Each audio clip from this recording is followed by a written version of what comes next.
ada masalah susah dididik, Allah mudahkan mendidik anak dengan keikhlasan kita berwakaf untuk Al-Quran. Mari semangat Bapak dan Ibu-ibu, kita berlomba-lomba mengejar pahala dari Allah, mendapatkan pahala Al-Quran. Assalamualaikum warahmatullahi wabarakatuh.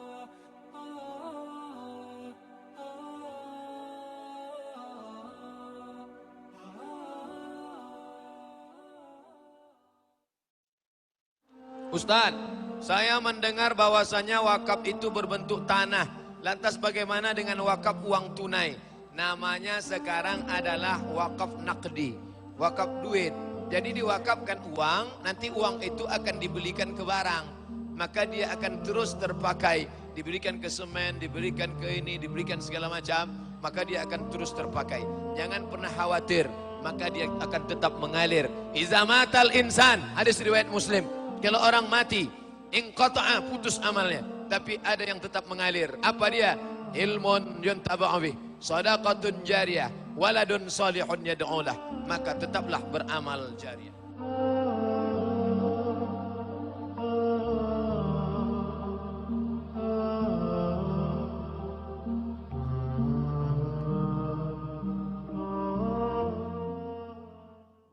Assalamualaikum warahmatullahi wabarakatuh.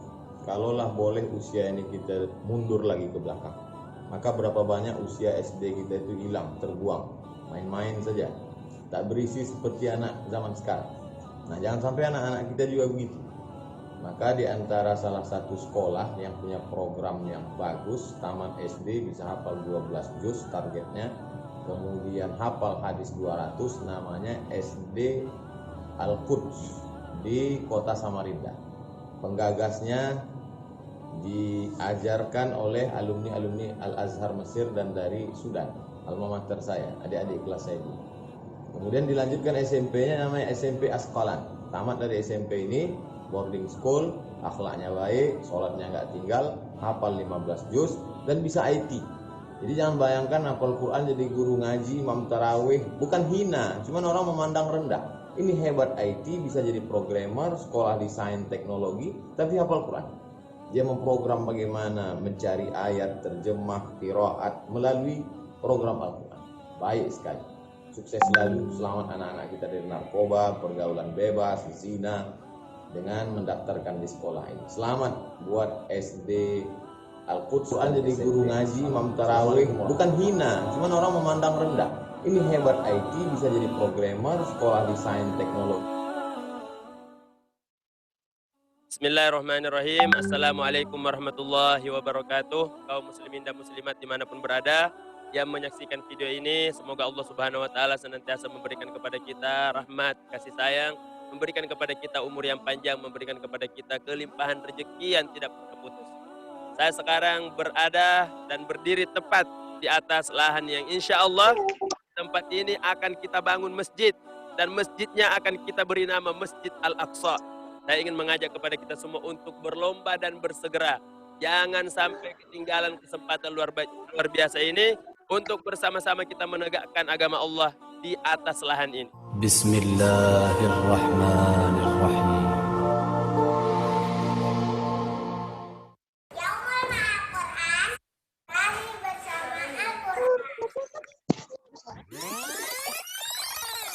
Ar-Rahman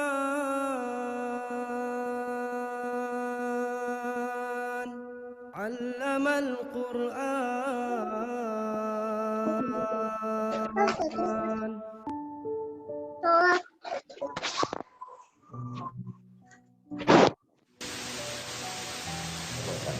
Kalaulah boleh usia ini kita mundur lagi ke belakang, maka berapa banyak usia SD kita itu hilang, terbuang, main-main saja, tak berisi seperti anak zaman sekarang.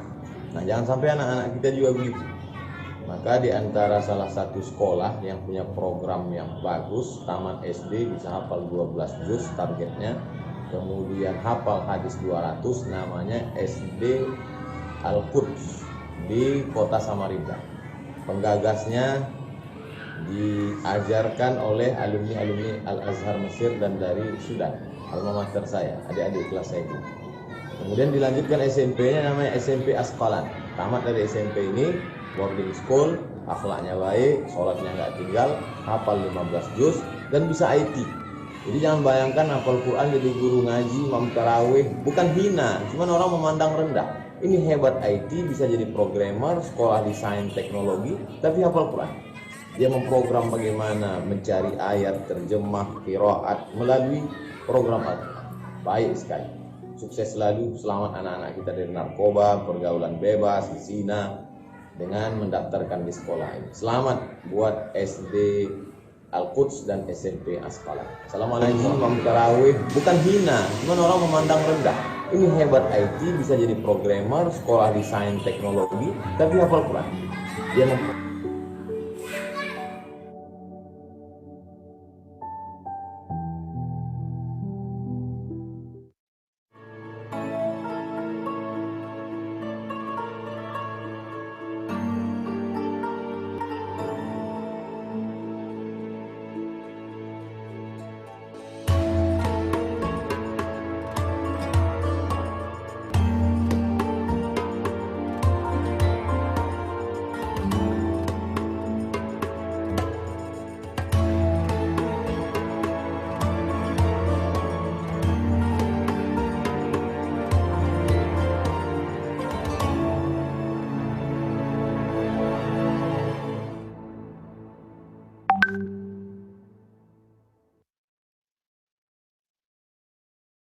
kita semuanya di tanah yang cukup datar. Di sini seperti mahsyar, tapi akan bermunculan di sini di antaranya rumah Allah dan juga tempat pendidikan agama. Ya, dan di sini akan dibangun sekolahan Al-Quds. Ini padang sagan amal kita. Ya, sagan di akhirat nanti. Nah, jadi ini kesempatan kita nih. Ayo berbondong-bondong kita. Ya, donasikan ya harta kita untuk pembangunan sarana pendidikan sekolahan Al-Quds ya, dan rumah Allah Masjid Al-Aqsa yang ini akan menjadi kebanggaan umat Islam khususnya di wilayah kota Samarinda. Apa yang disampaikan Habib ya sudah. Ulun ini berpendapat bisa juga. Cuma ulun paham masalah kayak ini barakahnya luar biasa. Yang penting walhasil mau ada duit kita sumbang di sini. Ada kesempian juga gasan kebun surga kan. Amin. Majlis taklim, pendidikan agama, ya kan, pondok pesantren, ini adalah kebun surga. Insyaallah bila sudah kita menanam kebun, mesti di surga, yakin orang itu ahli surga.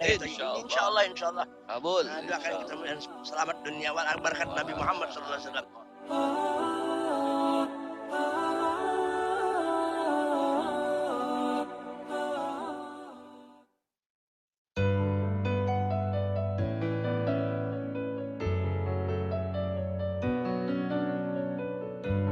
بسم الله الرحمن الرحيم الحمد لله والصلاة والسلام على رسول الله. زرت مدرسة القدس الإسلامية والتقيت بطلابها ومعلميها ومديرها الأستاذ الشيخ أحسن، واطلعت على بعض مناهجها وبرامجها المكثفة لتعليم الناشئة القرآن الكريم والأدعية النبوية الشريفة وتدريب الطلاب على الصلاة. اطمأنت نفسي تماما أن هذه المدرسة ستكون بإذن الله صرحا إسلاميا علميا حضاريا متميزا، وستخرج لهذا البلد يعني أكفاء يقومون بواجبهم تجاه وطنهم وأمتهم. أسأل الله سبحانه وتعالى أن يبارك فيها وأن يبارك في القائمين عليها وأن يبارك في كل من دعمها بجهد. نخوض معاركنا معهم. Bismillahirrahmanirrahim. Assalamualaikum warahmatullahi wabarakatuh. Alhamdulillahirabbil alamin. Allahumma shalli ala sayyidina Muhammad wa ala alihi wa sahbihi wasallim, amma ba'd. Kaum muslimin dan muslimat yang dimuliakan oleh Allah Subhanahu wa taala, saya sekarang sedang berada di dalam bis yang mana bis ini sudah diwakafkan oleh pemiliknya, salah satu donatur Yayasan Pendidikan Islam Al-Quds. Maka kepada kaum muslimin dan muslimat yang ingin memiliki pahala yang besar, bukan hanya membeli satu buah bis, tapi juga sudah memiliki kendaraan yang Allah akan ganti dengan pahala yang sangat besar di surga. Membeli bis ini berarti Anda sedang membeli kendaraan kita yang terbaik yang Allah akan berikan kepada kita di surga nanti. Membeli bis ini berarti Anda sedang memberikan keberkahan dalam hidup Anda, karena 100% dari hasil penjualan bis ini akan diberikan dan diserahkan kepada Yayasan Pendidikan Islam Al-Quds untuk kepentingan pembangunan masjid dan kepentingan pembebasan lahan serta kepentingan pembangunan gedung sekolah yang telah kita sama-sama ketahui bersama. Saya mengajak kepada kaum muslimin dan muslimat, mari bersama-sama dan berlomba kita berusaha untuk bisa membeli, yang punya usaha, yang punya bisnis. Ini bis yang ada di banyak ya, ada beberapa bis, bukan cuma ini, bisa datang memilih dan melihat langsung di mana di antara bis-bis ini yang kira-kira cocok menurut Bapak dan Ibu sekalian. Seandainya kita membeli satu, berarti kita sedang berinfak dengan infak yang sangat besar, karena sekali lagi 100% dari hasil penjualan bis ini akan diserahkan untuk Yayasan Pendidikan Islam Al-Quds. Kemudian juga bagi yang menonton, bagi yang menyaksikan video ini, silakan share, silakan bagikan. Semoga mungkin dari hasil share kita ada di antara kaum muslimin, ada di antara siapapun juga yang menyaksikan video ini yang tertarik untuk memiliki dan membeli bis ini, karena sekali lagi hasil penjualannya, hasil pembeliannya akan diberikan kepada Yayasan Pendidikan Islam Al-Quds untuk pembangunan masjid, pembebasan tanah, dan pembangunan sekolah yang sudah kita ketahui bersama. Demikian, terima kasih banyak. Wabillahi taufiq wal hidayah. Wallahul musta'an wal itiklan. Wassalamualaikum warahmatullahi wabarakatuh. سنخوض معاركنا معهم وسنمضي جموعا نردعهم ونعيد الحق المغتصب وبكل القوة ندفعهم وبكل القوة. Allahumma ati munfiqan khalafa. Siapa yang tadi bersedekah, beri dia ganti ya Allah. Tak usah diaminkan, karena doa malaikat pasti dikabulkan Allah. Siapa tadi yang bersedekah, ganti dia ya Allah. Siapa tadi yang bersedekah, ganti dia ya Allah. Siapa tadi yang bersedekah, ganti dia ya Allah.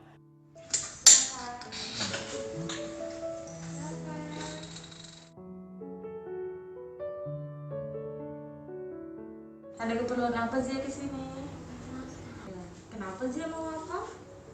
Karena mau buat rumah di surga. Masya Allah, alhamdulillah. Ustazah juga mau bangun rumah di surga. Uang Zia sendiri? Masya Allah, nggak buat jajan?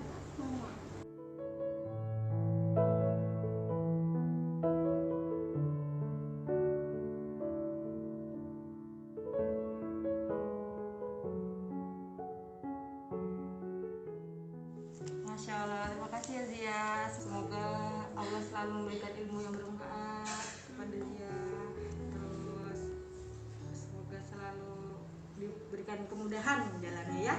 Terima kasih, saya terima kasih ya.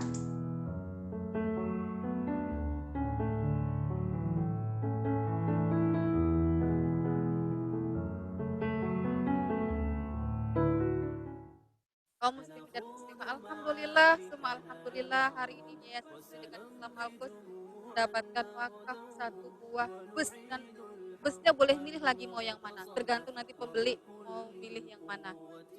Jadi mohon bantuan share-nya, mudah-mudahan bus wakaf ini ketemu dengan pembelinya, karena hasil penjualannya akan diberikan seutuhnya untuk pelunasan tanah Yayasan Pendidikan Islam Al-Quds, sekolah Quran, sekolah berkarakter Quran pertama di Samarinda. Dalam satu hadisnya Rasulullah SAW bersabda yang artinya, yang maknanya diriwayatkan oleh Imam At-Tirmizi, ya Rasulullah, apa nanti tunggangan orang-orang yang ada dalam surga? Rasulullah menjawab, sesuai dengan keinginan mereka. Jadi mudah-mudahan ini yang mewakafkan mobil, yang mewakafkan bus, Allah masukkan ke surga, Allah berikan tunggangan yang dia kehendaki.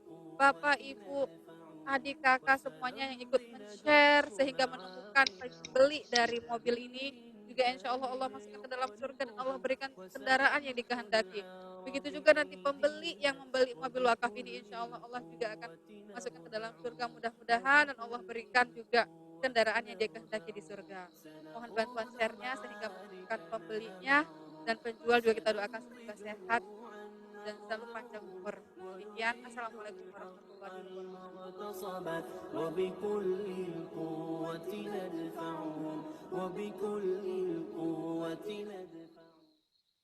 Assalamualaikum warahmatullahi wabarakatuh. Kalaulah boleh usia ini kita mundur lagi ke belakang, maka berapa banyak usia SD kita itu hilang, terbuang, main-main saja, tak berisi seperti anak zaman sekarang. Nah, jangan sampai anak-anak kita juga begitu. Maka di antara salah satu sekolah. Mbak, tilawahnya siapa Mbak? bagus, tamat SD bisa hafal 12 juz targetnya. Kemudian hafal hadis 200, namanya SD Al-Quds di kota Samarinda.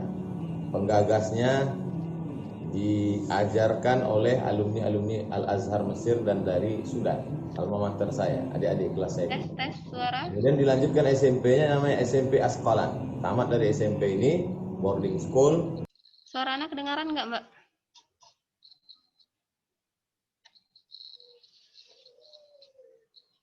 Mbak, suara anak kedengaran nggak, Mbak? Dengar Mbak Riri. Tafadhol dites suara aja dulu. Baik. Assalamualaikum warahmatullahi wabarakatuh. Apakah suara saya terdengar? Cek. Kalau terdengar di komen di ini ya, di chat ya.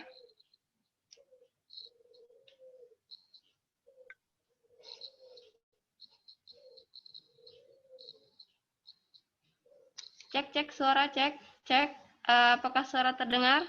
Assalamualaikum warahmatullahi wabarakatuh. Oke, terdengar ya. Baik, bismillahirrahmanirrahim. Saya ulangi, assalamualaikum warahmatullahi wabarakatuh. Alhamdulillah, hari ini ya kita bisa bertemu via online. Salatu wassalamu ala asrafil anbiya'i wal mursalin wa ala alihi washabihi ajma'in. Puji syukur kita panjatkan kepada Allah Subhanahu wa taala yang mana dengan limpahan rahmatnya kita dapat berkumpul meskipun dalam situasi virtual ya, online. Tapi alhamdulillah Allah masih berikan keberkahan untuk kita semua sehingga alhamdulillah ini ada 27 orang yang sudah masuk di Zoom ini ya. Tak lupa salawat beserta salam kita curahkan pada junjungan kita yakni Nabi Muhammad SAW. Allahumma sholli ala sayyidina Muhammad wa ala ali sayyidina Muhammad, yang mana beliau adalah guru kita, guru terbaik sepanjang masa yang tiada gantinya. Baik, untuk memulai acara kita hari ini, mari kita sama-sama memulai dengan lafaz basmalah. Bismillahirrahmanirrahim.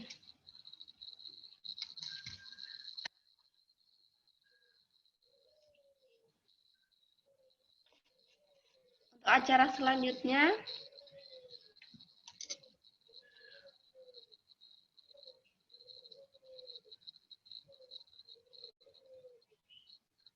sebentar ya.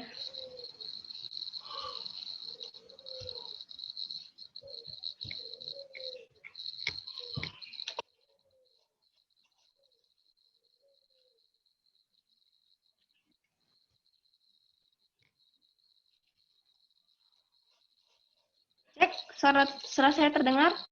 Baik.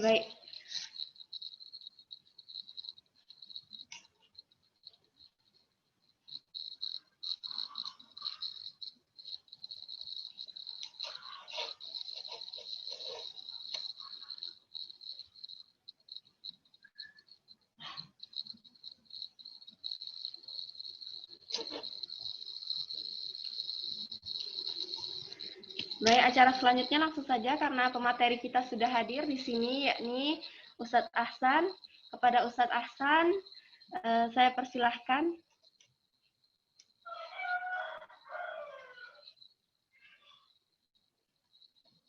Suara-suara Mbak.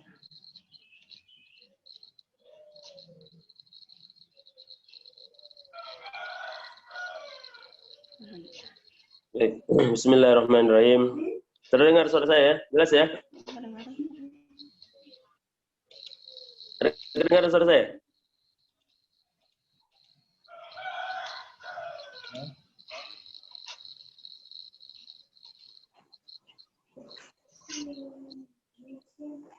Ya, baik. Bismillahirrahmanirrahim. Alhamdulillahirrabbilalamin. Wabihi nasta'inu ala umuri dunia wa din. Asyhadu an la ilaha illallah wahdahu la syarika lah. Wa asyhadu anna Muhammadan abduhu wa rasuluhu la nabiyya ba'dah.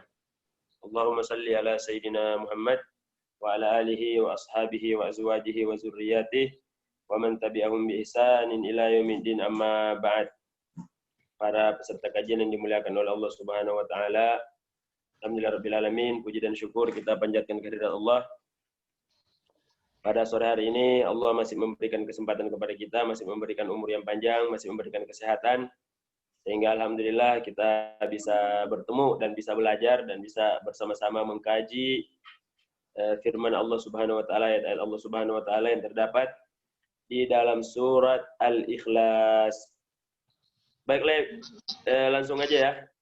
Iya. Oh, sebelumnya sebelum kita memulai, kita bersama-sama dulu membaca surat Al-Ikhlas ini sebanyak 10 kali. Masing-masing silakan yang siapapun yang mendengarkan, yang menyaksikan dan hadir pada acara ini, kita mulai dulu dengan membaca surat Al-Ikhlas sebanyak 10 kali. A'udzubillahi minasyaitonir rajim.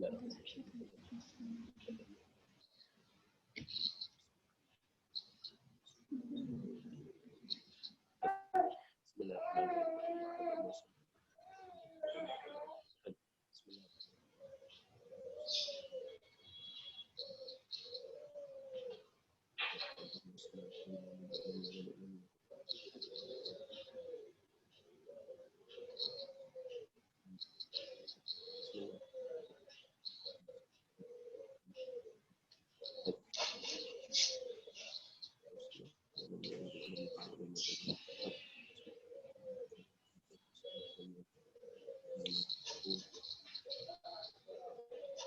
Alhamdulillahirrabbilalamin, kita sudah baca sebanyak 10 kali dan dalam hadisnya Rasulullah mengatakan, barang siapa yang membaca surat Al-Ikhlas sebanyak 10 kali, banallahu lahu qasran fil jannah, maka Allah akan membangunkan untuknya, apa yang dibangunkan? Qasran. Qasran itu artinya kalau bahasa kita adalah istana. Istana di surga. Jadi insyaallah sangat mudah ya. Tadi berapa menit kita baca itu 10 kali surah Al-Ikhlas? Bentar aja. Namun, bagaimana sabda Rasulullah dengan membaca surah Al-Ikhlas tersebut, kita sudah dibangunkan untuk kita semua rumah di surga. Kalau kita udah dibangunkan, berarti insya Allah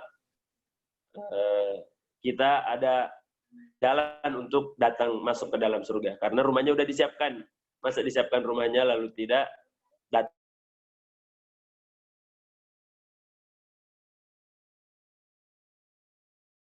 Segera bertobat dari dosa, agar betul-betul rumah yang telah dibangunkan oleh Allah itu, istana yang sudah dibangunkan oleh Allah, betul-betul bisa kita tempati nantinya. Baik, mungkin bisa dimunculkan ya, Ustazah Iswa kah? Itunya yang tadi, slide show-nya. Nah, jadi,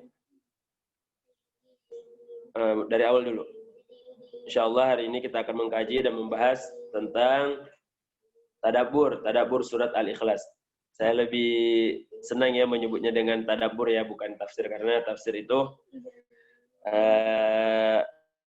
adalah pekerjaan yang lebih berat daripada tadabbur. Kenapa? Karena tafsir ini tidak semua orang diperbolehkan menafsirkan Al-Quran.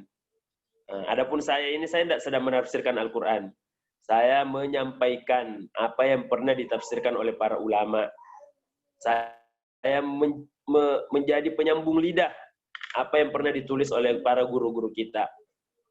Karena untuk menjadi seorang penafsir Al-Quran, seorang ahli tafsir, itu minimal memiliki 15 cabang ilmu.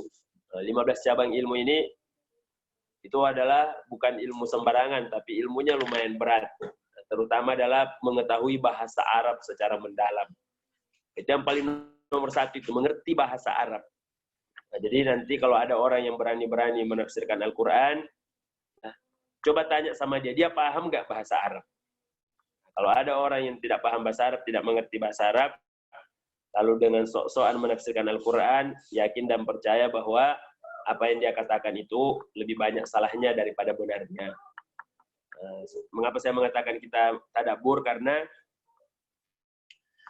tadabbur itu memang perintah Allah. Jadi Allah memerintahkan kepada kita semua untuk mentadabburi Al-Quran. Kalau Allah memerintahkan, artinya semua orang itu mesti bisa. Jadi siapapun dia, nggak mesti berilmu menguasai 15 cabang ilmu, asalkan dia seorang mukmin, seorang muslim, maka dia mesti bertadabbur. Apa bedanya tadabbur dengan tafsir? Apa bedanya tadabbur dengan tafsir? Tadabbur itu ya, tadabbur itu kalau bahasa kitanya merenung, merenungi, menghayati. Kalau tafsir, nah itulah tadi, punya banyak cabang-cabang ilmu yang harus dikuasai. Tafsir ini menjelaskan makna Al-Quran atau mengambil hukum-hukum dari Al-Quran, mengeluarkan hukum dari Al-Quran. Itu tafsir. Nah, adapun tadabbur itu sangat mudah karena tujuan kita adalah bagaimana menghayati, mengambil hikmah, mengambil pelajaran dari setiap ayat atau surah yang kita baca. Nah, alhamdulillah hari ini kita berkesempatan untuk mengkaji surat Al-Ikhlas. Tadi kita udah baca 10 kali, kita baca ulang. Auzubillahi minasyaitonirrajim. Bismillahirrahmanirrahim. Qul huwallahu ahad, Allahus samad, lam yalid wa lam yulad wa lam yakul lahu kufuwan ahad. Nah, sebelum masuk kita baca ini dulu ya, jelaskan dulu bahwa di dalam sebuah kitab dijelaskan, ada kitab yang menjelaskan, nama kitabnya Al-Basair ya, Al-Basair. Ini kitab ini menjelaskan tentang jumlah huruf, jumlah kalimat, jumlah ayat dalam Al-Quran. Saya membaca ini ya, saya menemukannya di dalam tafsir Ar-Rihab. Ada ulama besar menulis tafsir namanya Fi Rihabit Tafsir ya, Fi Rihab At-Tafsir. Itu artinya kalau bahasa kita ini ya, teras atau beranda. Dalam beranda tafsir. Jadi beliau bernama Syekh Abdul Hamid Kish. Syekh Abdul Hamid Kish ini orangnya buta. Beliau buta. Meskipun beliau buta, beliau itu digelari sebagai Asadul Mimbar, singa podium. Beliau adalah seorang ulama yang pemberani, yang lantang menentang kezaliman di Mesir waktu itu. Nah, salah satu yang beliau sering kritik itu adalah pemerintah Mesir yang waktu itu dipimpin oleh Presiden Husni Mubarak.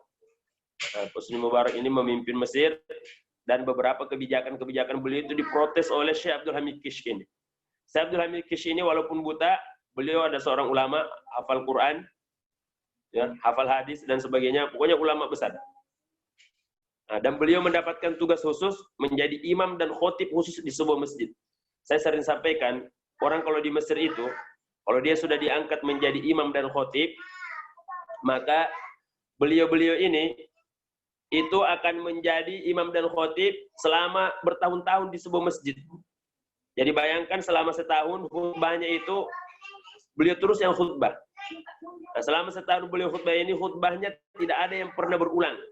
Nah, kalau kayak saya ini khutbah Jumat hari ini, bisa jadi Jumat yang lalu adalah khutbah Jumat yang saya sampaikan hari ini. Kenapa? Karena masjidnya pindah-pindah. Nah, tapi di Mesir ini orang kalau jadi pengkhutbah itu masjidnya nggak berubah-ubah, itu terus. Nah, dan saya merasakan sendiri waktu belajar di Mesir, saya ikut sholat Jumat di masjid yang sama dalam sebulan itu 4 kali Jumat khutbah yang disampaikan Jumat ini, maka tidak akan disampaikan lagi Jumat depan, lain lagi yang disampaikan. Bayangkan Syekh Abdul Hamid Kish ini bertahun-tahun menjadi khotib di masjid, masjidnya masih ada sampai sekarang.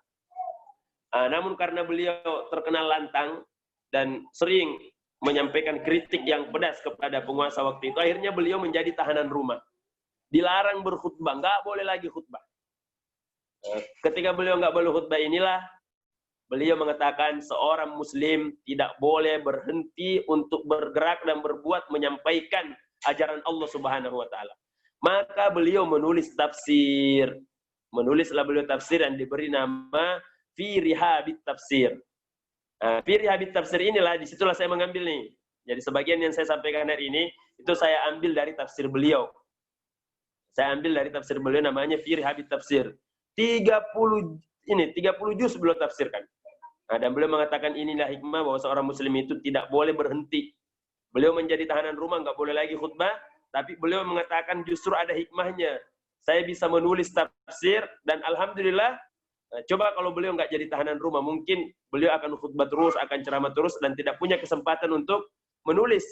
Nah, namun karena beliau menjadi tahanan rumah, beliau bisa menulis tafsir. Hari ini kita sebut namanya Syekh Abdul Hamid Kish. Beliau seorang yang buta, dan beliau mengatakan, tafsir ini, saya ketika membaca pertama kali di Masjid di Kairo dulu, tafsir ini insya Allah, kalau nanti di hari kiamat, saya akan peluk ini tafsir, lalu saya datang menghadap Allah Subhanahu wa Ta'ala, dan saya katakan, ya Allah, waktu saya hidup di dunia ini yang saya sudah lakukan.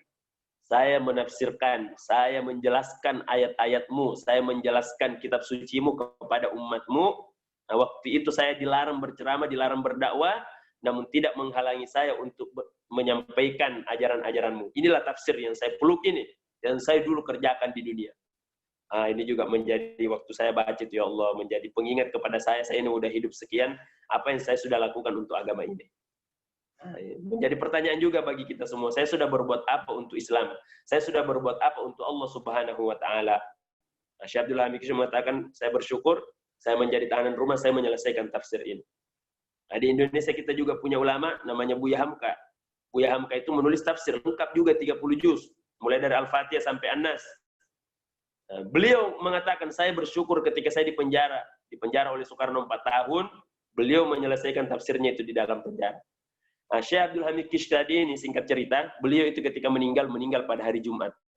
Seperti hari ini, beliau punya kebiasaan sebelum berangkat sholat Jumat, itu sholat sunat 2 rakaat di rumahnya. Ya, salat sunat hajat atau salat sunat dua, penjelasan salat sunat dulu di rumah. Ketika beliau salat sunat itu, kata anaknya yang cerita ini, di rakaat kedua bapak itu ketika sujud tidak bangkit-bangkit lagi. Beliau meninggal di hari Jumat, hari Jumat meninggal, mau berangkat sholat Jumat ya. Dalam hadis itu disebutkan orang yang meninggal hari Jumat maka tidak akan disiksa kubur. Ini beliau ini mau berangkat sholat Jumat meninggal. Oh, Masya Allah, sungguh-sungguh kematian yang luar biasa, meninggal hari Jumat di sujud yang terakhir. Inilah yang akan saya sampaikan bagaimana apa yang beliau tulis dalam tafsirnya. Beliau menulis dalam tafsirnya itu bahwa surat Al-Ikhlas ini adalah surat Makkiyah. Ya, Makkiyah. Apa yang dimaksud dengan Makkiyah? Makkiyah berarti surat atau ayat yang diturunkan oleh Allah Subhanahu wa Ta'ala sebelum Nabi Muhammad sallallahu alaihi wasallam hijrah ke Madinah. Ini pendapat yang paling tepat. Kenapa? Karena ada yang mengatakan surat Makkiyah itu adalah surat yang diturunkan di Mekah. Ada yang mengatakan seperti itu. Ini sebenarnya kurang tepat. Ada yang mengatakan surat Makkiyah adalah surat yang diturunkan di Mekah. Kemudian kalau Madaniyah apa? Surat yang diturunkan di Madinah. Kenapa kurang tepat? Karena ada beberapa ayat atau surah, dia itu diturunkan di Mekah.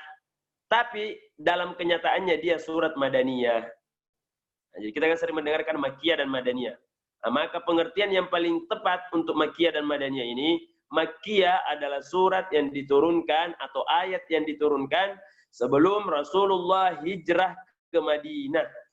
Itu Makkiyah. Kalau Madaniyah adalah ayat yang diturunkan setelah Rasulullah hijrah ke Madinah, meskipun turunnya bukan di Madinah. Ada ayat surah yang sering kita baca, bukan, al-yauma akmaltu lakum dinakum wa atmamtu alaikum ni'mati wa raditu lakumul Islam madina. Ini ayat turunnya di Mekah ketika Rasulullah haji wada, haji terakhir. Turun ketika Rasulullah khutbah di padang Arafah. Ya, turun itu ayat al-yauma akmaltu lakum dinakum wa atmamtu alaikum ni'mati wa raditu lakumul Islam madina. Turunnya di Mekah. Tapi coba baca, buka Al-Qur'an, apa keterangannya ulama? Ini ayat namanya ayat Madaniyah. Kenapa? Karena itu tadi turun setelah Rasulullah hijrah ke Madinah, meskipun di Mekah turunnya. Jadi itu jelas ya. Jadi Makkiyah adalah apa yang turun kepada Rasulullah sebelum Rasulullah hijrah ke Madinah. Madaniyah adalah apa yang turun ke Rasulullah setelah Rasulullah hijrah ke Madinah meskipun bukan turunnya di Madinah. Nah, jadi surat yang kita baca ini surat Makkiyah. Artinya apa? Merupakan surat yang awal-awal turun. Turun kepada Rasulullah SAW, disampaikan kepada Rasulullah SAW ketika Rasulullah belum hijrah ke Madinah. Kemudian terdiri dari 4 ayat, ya. Kita udah tahu semua, Allahu ahad, Allahu samad, lam yalid wa lam yulad wa lam yakul lahu kufuwan ahad. Nah, kemudian itu masih bisa kita hitung nih. Sekarang kalau ditanya ada berapa kata semua dalam surat Al-Ikhlas? Surat Al-Ikhlas ini terdiri 11 kata. Kul itu 1 kata, huwa 2 kata ya. Allah 3 kata, ahad 4 kata. Maksudnya itu yang tidak berulang ya. Karena Allah kan berulang beberapa kali. Coba dihitung sendiri. Ada 11 kata yang tidak terulang. Kemudian berapa hurufnya? Itu ya, ditulis dalam tafsir Firi Habib tafsir itu, Syekh Abdul Hamid Kish namanya, Syekh Abdul Hamid Kish. Ya, semoga Allah merahmati beliau dan mengampuni dosa-dosa beliau, melapangkan kuburnya. menjadikan kuburnya sebagai taman-taman surga. Kita belajar dari buku beliau. Beliau mengatakan ada 47 huruf. Berapa? 47 huruf. Sab'a wa arba'in. Artinya apa? 47 dikali 10. Kenapa? Kan kata Rasulullah, barang siapa yang membaca satu huruf dalam Al-Quran, baginya 10 pahala. Berarti 47 kali 10 berapa? 470 ya? 470, Masya Allah. Itu baru 470 pahala sudah didapatkan. Nah, itu yang disampaikan pahalanya kepada kita. Bisa jadi Allah lebih banyak lagi pahala yang disiapkan untuk orang-orang yang membaca surat Al-Ikhlas, untuk orang-orang yang membaca Al-Quran. Baik, selanjutnya. Coba buka slide selanjutnya ya. Di situ disebutkan bahwa surat Al-Ikhlas ini punya berapa? Punya 20 nama.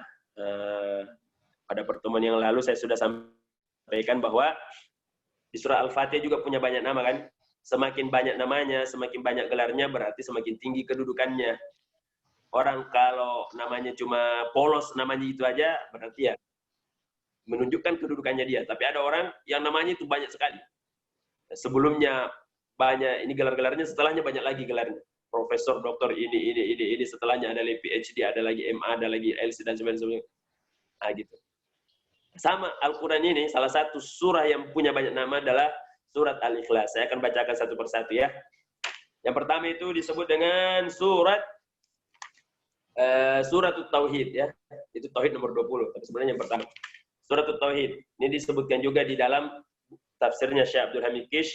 Kemudian disebutkan juga dalam tafsirnya Imam Ar-Razi. Pernah kita mendengar ulama namanya Fakhruddin Ar-Razi. Disingkat namanya menjadi Fakhrur Razi. Nah, itu Fakhruddin Ar-Razi adalah seorang ulama besar dari Irak. Beliau menulis tafsir 30 juz juga beliau tulis lengkap dari Al-Fatihah sampai An-Nas.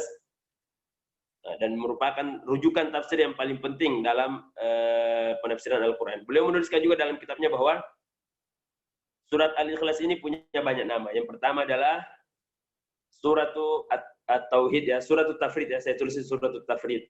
At-Tafrid itu dari kata farid. Farid, pernah dengar kata farid? Farid itu artinya satu-satunya. Ya, jadi tafrid artinya yang menjadikan cuma satu-satunya. Kemudian Suratul Tajrid. At-Tajrid itu artinya melepaskan dari segala cabang-cabang. Pokoknya dia mujarrad, artinya nggak ada yang lain, cuma dia. Itu namanya tajrid. Orang, mohon maaf ya, orang kalau ditanggalkan semua pakaiannya, itu namanya tajrid. Jadi ini kan, karena artinya dilepaskan semua. Kemudian surat apa lagi? Suratul Ikhlas. Suratul Ikhlas, dan ini yang paling terkenal ya. Makanya ada yang mengatakan, kenapa disebutkan dengan Suratul Ikhlas? Karena itulah makna ikhlas yang sesungguhnya. Apa makna ikhlas yang sesungguhnya? Biasanya kan kalau surah-surah yang lain itu, kalau kita mengatakan ad-duha, karena memang ada kata-kata duha di dalamnya. Coba lihat Al-Ikhlas. Ada nggak kalimat ikhlas dalam surat Al-Ikhlas? Kan nggak ada kan? Nah, makanya kalau kita ingin melihat kita ikhlas, artinya kita tidak ada di dalamnya. Salah satu contoh keikhlasan itu bahwa kita melepaskan diri. Orang yang ikhlas itu adalah orang yang tidak perlu menyebut-nyebut ikhlasnya. Jadi coba surat Al-Ikhlas itu, katanya surat Ikhlas, tapi mana ikhlasnya? Itulah orang yang ikhlas itu adalah kalau kita masih sebut-sebut, berarti kita belum ikhlas. Ya. Jadi ikhlas itu insya Allah nanti lain waktu kita akan menjelaskan bagaimana tingkatan ikhlas yang sebenarnya. Karena meskipun disebut dengan Al-Ikhlas di sini, itu maknanya banyak ya. Bukan cuma ikhlas yang kita pahami bahwa murni, tulus, tapi ikhlas di sini adalah betul-betul mengatakan esanya Allah itu cuma satu ya, makna ikhlas di sini. Kemudian yang selanjutnya disebut juga dengan Suratul Najah. Nah, kenapa Suratul Najah? Karena barang siapa tunji ka'anit tashbih wal kufri fid dunya, karena dengan memahami surah ini akan menjauhkan kita dari at-tashbih, menyamakan Allah dengan yang lain. Kemudian disebut juga dengan Suratul Wilayah. Apitul Wilayah li'anna man qara'aha sara min awliyaillah. Karena siapa yang rutin membacanya maka dia bisa diangkat menjadi waliullah. Suratul Wilayah. Kemudian disebut juga dengan Suratul Ma'rifah. Ya, suratul wilayah, kemudian suratul al-ma'rifah. Kenapa? Karena akan mengenalkan kita dengan Allah Subhanahu wa taala. Tidak akan mungkin sempurna pengenalan kita kepada Allah kecuali dengan memahami surat Al-Ikhlas. Kemudian suratul Jamal. Ya, kenapa disebut dengan suratul Jamal? Karena dalam hadis, ada hadisnya Rasulullah mengatakan innallaha jamilun yuhibbul jamal.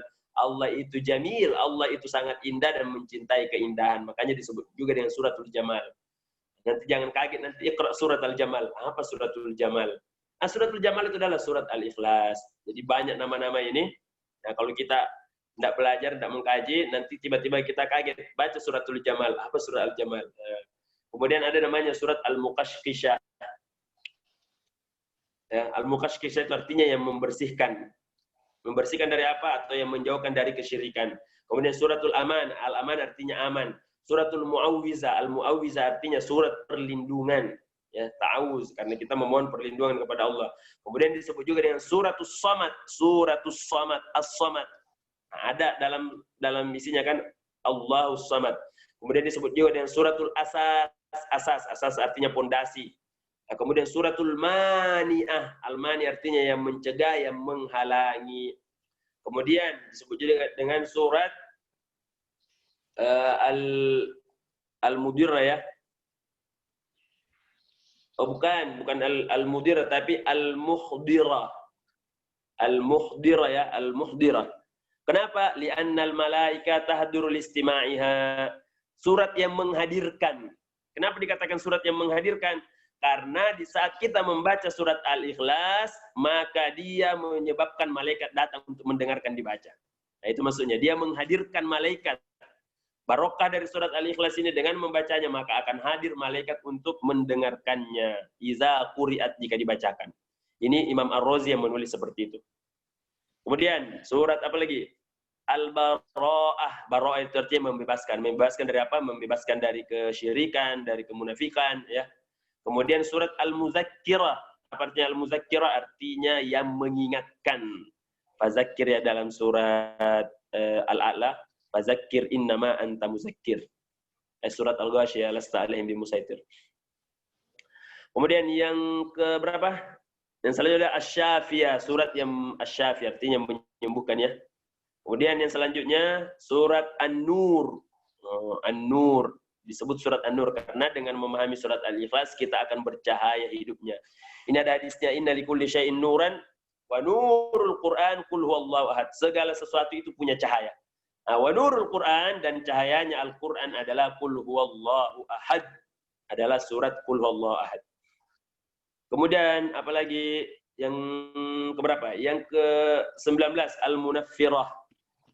Al-Munaffirah artinya yang memberikan peringatannya sama juga. Munaffir itu orang kalau dipanggil, orang ada panggilan perang, ayo kumpul, kita akan berperang. Itu namanya tanfir munaffir, yang memberikan peringatan seperti itu. Kemudian yang terakhir adalah surah At-Tauhid. Surat Tauhid. Karena inilah Tauhid yang sesungguhnya. Di sinilah kita memahami makna Tauhid melalui surat Al-Ikhlas. Hadirin yang dimuliakan oleh Allah Subhanahu wa taala, selanjutnya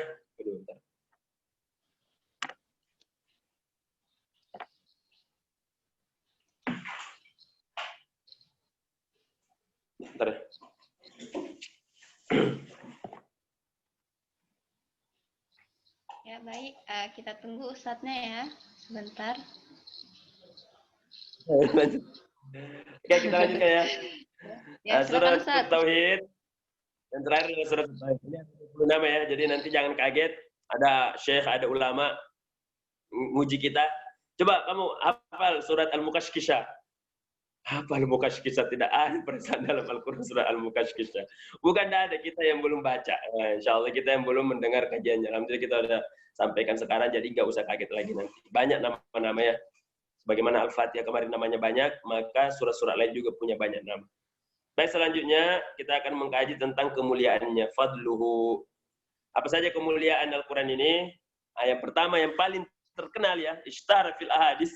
Yang paling terkenal, yang sering kita sudah dengar, yaitu bahwa Al-Ikhlas itu sama dengan sepertiga Al-Quran. Ya, sepertiga Al-Quran itu. Apa maksudnya, Ustaz?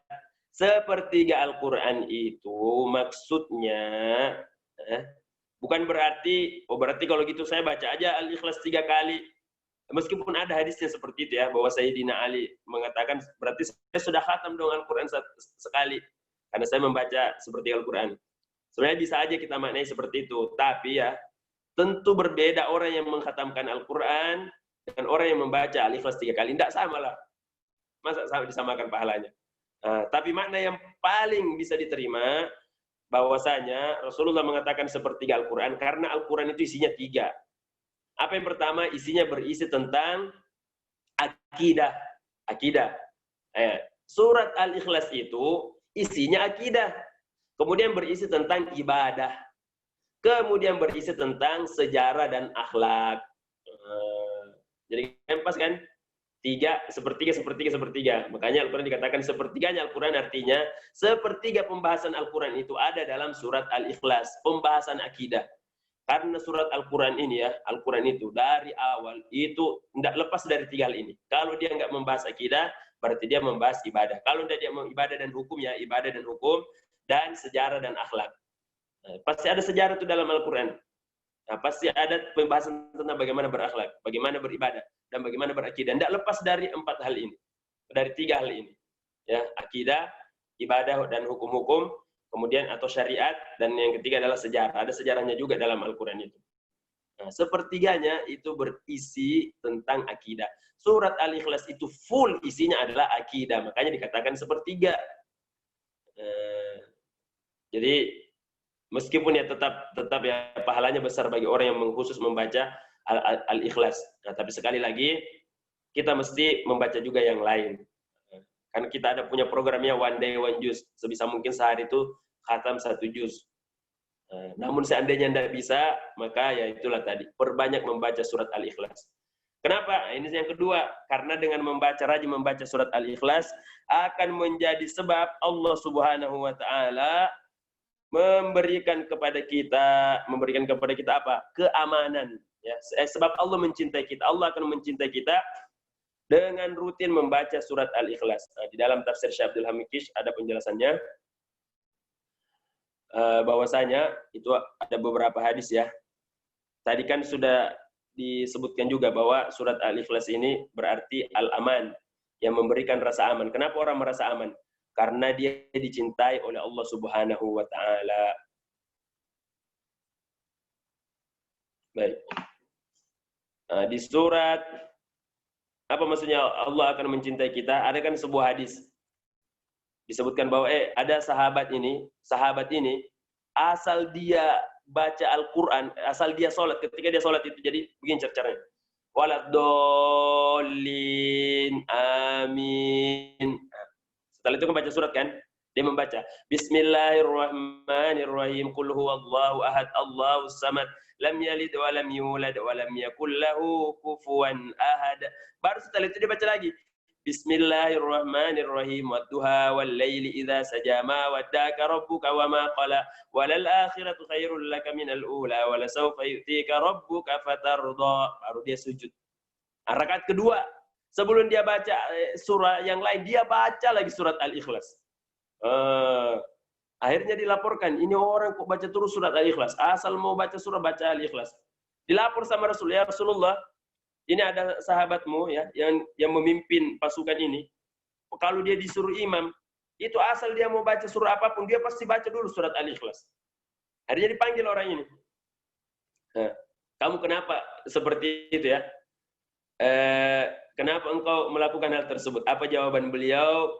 Inni uhibbuha. Saya senang dengan surat Al-Ikhlas. Saya senang dengan membaca surat ini. Lalu apa jawaban Rasulullah? Karena kesenanganmu kepada surat Al-Ikhlas ini, maka Allah pun senang kepadamu. Nah, itu maksudnya. Jadi di selesai itu tertulis bahwa dengan membaca surat Al-Ikhlas ini akan menyebabkan Allah senang sama kita. Allah sayang sama kita. Ditanya, kenapa kamu sih baca-baca? Karena di dalam surat Al-Ikhlas itu ada sifatur Rahman. Ada sifat-sifatnya Allah. Menceritakan tentang Allah. Maka saya senang membacanya. Setiap waktu saya baca. Setiap ada kesempatan saya baca. Nah, jadi inilah ya. Saya mau sampaikan. Kenapa itu Al-Quran? Ada yang panjang sekali, ada yang pendek-pendek. Nah, kan? Kita baca Al-Baqarah itu 2 juz lebih. Baca surat Ali Imran berapa juz tuh? Baca surat At-Taubah 1 juz. Nah, tapi ada surat yang pendek betul, cuma 4 ayat. Sebenarnya inilah tidak ada alasan bagi kita. Ini artinya apa?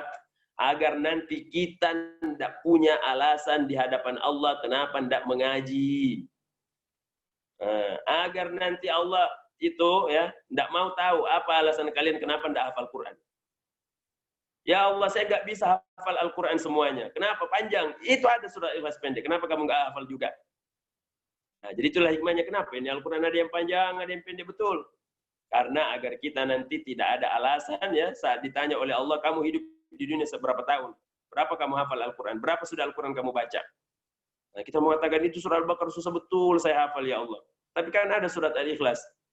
Kenapa kamu tidak baca juga? Nah, jadi insya Allah seandainya kita tidak hafal Al-Quran semuanya, maka jadikanlah lisan kita ini mengulang-ulang surat Al-Ikhlas. Qul Allahu ahad, Allahu samad, lam yalid wa lam yulad wa lam yakul lahu kufuwan ahad. Nah, jadi itu ya. Terus yang selanjutnya.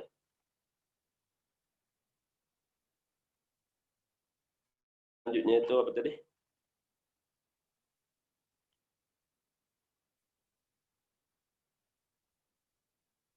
Wajib baginya surga. Wajib baginya surga. Saya akan bacakan juga kenapa sampai dikatakan wajib baginya surga. Ini ada hadisnya dari Imam Muslim ya.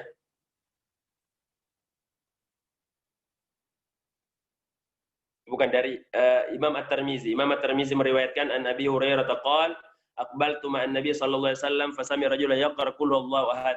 Saya bertemu dengan seseorang ya, bertemu Rasulullah sallallahu alaihi wasallam lalu kami mendengar seseorang membaca surat Al-Ikhlas.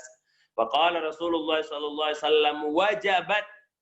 Nah, jadi ada orang yang membaca surat Al-Ikhlas. Rasulullah dengarkan. Lalu Rasulullah mengatakan wajabat. Apa arti wajabat? Wajib untuknya. Jadi artinya wajabat itu wajib baginya. Lalu ditanya Rasulullah, ya Rasulullah, kenapa kamu mengatakan wajabat? Apa arti wajabat? Lalu Rasulullah mengatakan wajabat lahul jannah, wajib untuknya surga. Artinya dia berhak mendapatkan surga. Kenapa? Karena dia membaca surat Al-Ikhlas. Kemudian apa lagi selanjutnya?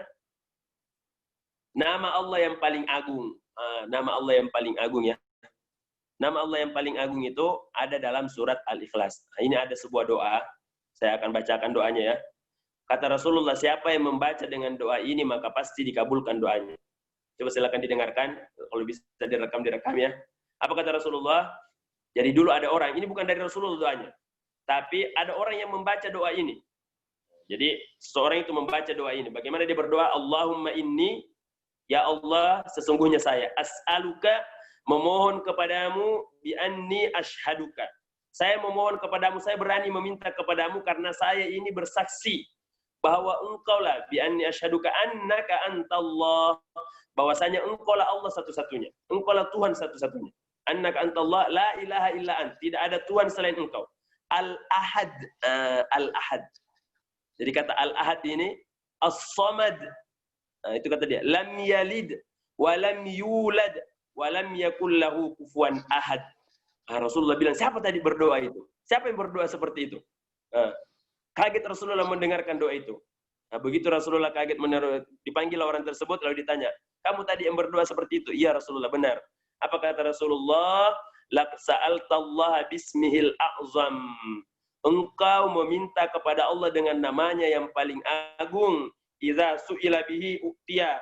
Kalau diminta menggunakan dengan doa-doa itu, dengan nama itu, maka Allah akan memberi. Wa iza du'iya bihi ajaba. Ya, iza su'ila bihi a'ta wa iza du'iya bihi ajaba. Kalau kita memohon dengan doa-doa itu, ya, dengan kalimat-kalimat itu, maka Allah akan memberi. Kalau kita memohon, maka Allah akan mengijabah. Saya ulang sekali lagi doanya. Silakan dicatat, dihafal.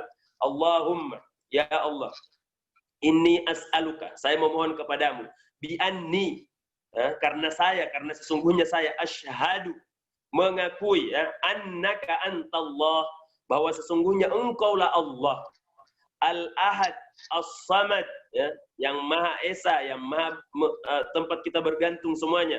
Lam yalid wa lam yulad wa lam yakul lahu kufuwan ahad. Saya ulang, Allahumma inni as'aluka bi anni ashhaduka annaka antallah la ilaha illa antal ahadus samad alladzi lam yalid wa lam yulad wa lam yakul lahu kufuwan ahad. Nah, jadi sekali lagi soalnya doanya itu Allahumma ya Allah, sesungguhnya saya as'aluka memohon kepadamu bi anni karena sesungguhnya saya asyhadu bersaksi annaka antallah. Allahumma inni as'aluka bi anni asyhadu annaka antallah ya. Bersaksi annaka antallah. Engkau lah sesungguhnya Allah. Antallah al-ahad yang Maha Esa, as-samad yang Maha kami bergantung semuanya kepadamu ya. Ya, bi anni asyhadu annaka antallah la ilaha illa antal ahad as-samad alladzi lam yalid wa lam yulad wa lam yakul lahu kufuwan ahad. Nah, kata Rasulullah, siapa yang berdoa dengan cara seperti ini maka Allah kabulkan permohonannya. Nah, kenapa? Karena ada Ismullahil A'zam, nama Allah yang paling agung. Apa nama Allah yang paling agung? Adalah As-Samad. As-Samad ya. Allahumma ini seorang sekali lagi, Allahumma inni as'aluka bi anni asyhaduka annaka antallah al-ahad la ilaha illa ant, la ilaha illa ant, tidak ada Tuhan selain Engkau ya Allah. Al-ahad as-samad alladzi lam yalid wa lam yulad wa lam yakul lahu kufuwan ahad. Barulah setelah itu kita berdoa, ya Allah mudahkan rezekiku, ya Allah mudahkan nanti husnul khotimah saya ya Allah. Jadi doa itu dulu, ya Allah saya mohon padamu dengan mengakui bahwa engkau adalah Tuhanku. Allahumma inni as'aluka bi anni asyhadu annaka antallah la ilaha illa antal ahadus samad alladzi lam yalid wa lam yulad wa lam yakul lahu kufuwan ahad. Kata Rasulullah, siapa yang berdoa dengan cara seperti ini maka Allah kabulkan doanya. Kemudian selanjutnya yang ketiga ya.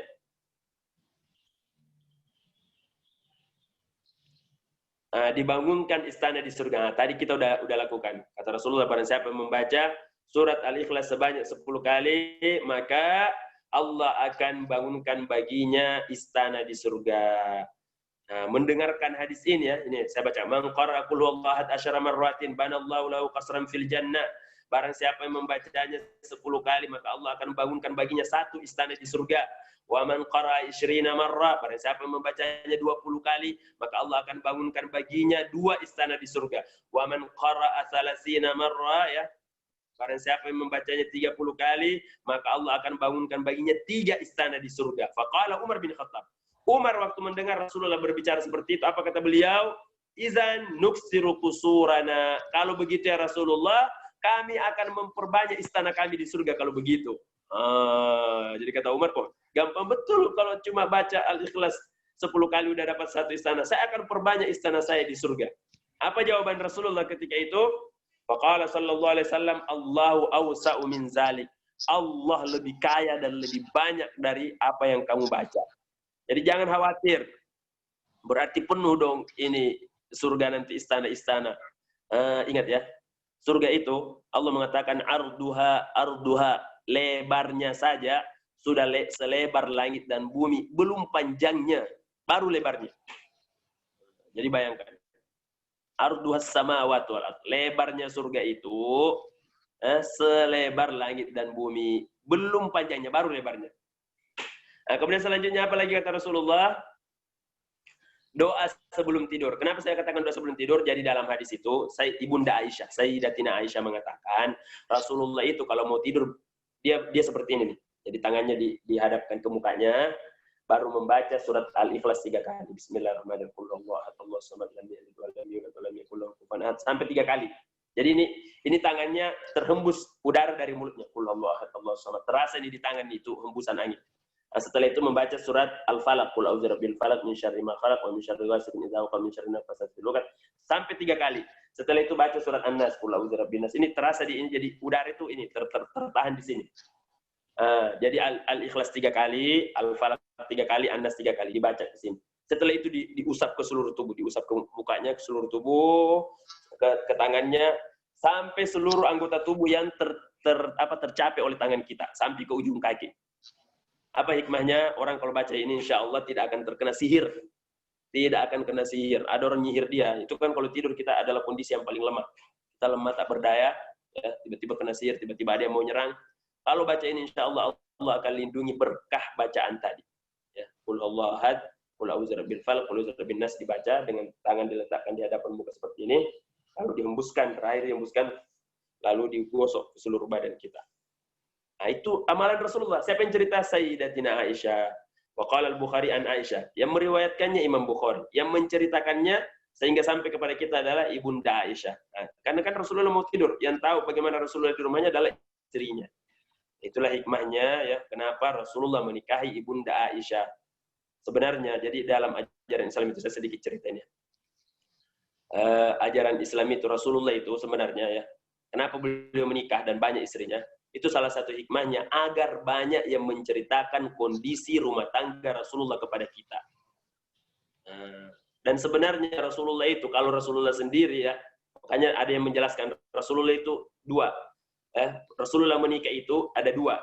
Rasulullah menikah karena dia sebagai seorang manusia biasa ya, Muhammadur Rajul dan Muhammadur Rasul. Muhammadur Rajul dan Muhammadur Rasul. Nabi Muhammad sebagai seorang lelaki, maka beliau menikahi Ibunda Khadijah. Nah, kemudian Muhammadur Rasul, beliau menikahi Aisyah dan orang-orang yang setelahnya. Karena dia sebagai seorang Rasul, sebagai panutan, ini harus ketahuan nih, kalau beliau tidak menikah dengan banyak istri itu, maka tidak akan banyak yang menceritakan bagaimana kondisi rumah tangga. Padahal kan beliau harus menjadi teladan untuk semua orang. Banyak yang menceritakan Rasulullah dulu waktu di rumahku begini, Rasulullah waktu di rumahnya Aisyah begini, waktu di rumahnya Maimunah begini, waktu di rumahnya Hafsah begini. Nah, itulah hikmahnya ya. Nah, namun saya sampaikan ya, ini kan banyak mengatakan bahwa poligami itu sunnah. Saya mau sampaikan, sunnahnya poligami itu kalau sudah tidak ada istri pertama. Ingat ini. Kenapa saya bilang kayak gitu? Rasulullah, coba lihat. Rasulullah baru berpoligami ketika istri pertamanya sudah tidak ada.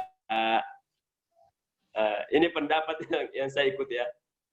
Jadi kalau berpoligami itu adalah, aslinya berpoligami itu boleh, tapi bukan sunnah. Yang sunnah itu kalau, tapi sebenarnya panjang penjelasannya lihat. Tapi kalau yang selalu mengatakan ini sunnah, sunnahnya itu adalah ketika istri pertama sudah tidak ada. Jadi Rasulullah itu menikah 1, 2, 3 itu setelah istri pertamanya meninggal. Coba lihat, pernah tidak Rasulullah memadu Ibunda Khadijah?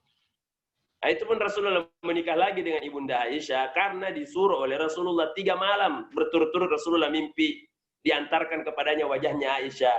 Wahai ya Rasulullah, haza zaujatuk, hazihi zaujatuk, ini istrimu. 3 malam itu berturut-turut Rasulullah melihat wajahnya Aisyah dalam mimpinya. Akhirnya beliau menikahi Aisyah. Dan salah satu hikmahnya lagi, Aisyah ini adalah orang yang sangat cerdas. Kalau semua ya, jadi sahabat Nabi itu kan banyak menyampaikan hadis. Banyak yang meriwayatkan hadis. Banyak meriwayatkan hadis. Kalau perempuan yang paling banyak meriwayatkan hadis adalah Ibunda Aisyah. Ibunda Aisyah ini hafalannya kuat, ya, cerdas orangnya. Maka beliaulah yang paling banyak mengerti bagaimana seluk-beluk rumah tangganya Rasulullah Sallallahu Alaihi Wasallam. Termasuk tadi itu Rasulullah kalau mau tidur apa yang dilakukan? Baca surat Al-Ikhlas. Nah, kemudian agar tidak miskin dan lancar rezeki. Oh, gimana caranya Ustaz? Ini saya akan bacakan ya. Apa yang dilakukan? Kalau kita ingin dimudahkan rezekinya oleh Allah Subhanahu Wa Taala, itu caranya adalah dengan membaca surat Al-Ikhlas. Mana tadi? Ini diajarkan oleh guru-guru kita, guru sekumpul mengajarkan, guru siapa Mbah Maimun Zubair mengajarkan, Abu Yamaliki juga diajarkan dalam kitabnya. Ternyata di mana diambil itu ada disebutkan dalam hadis.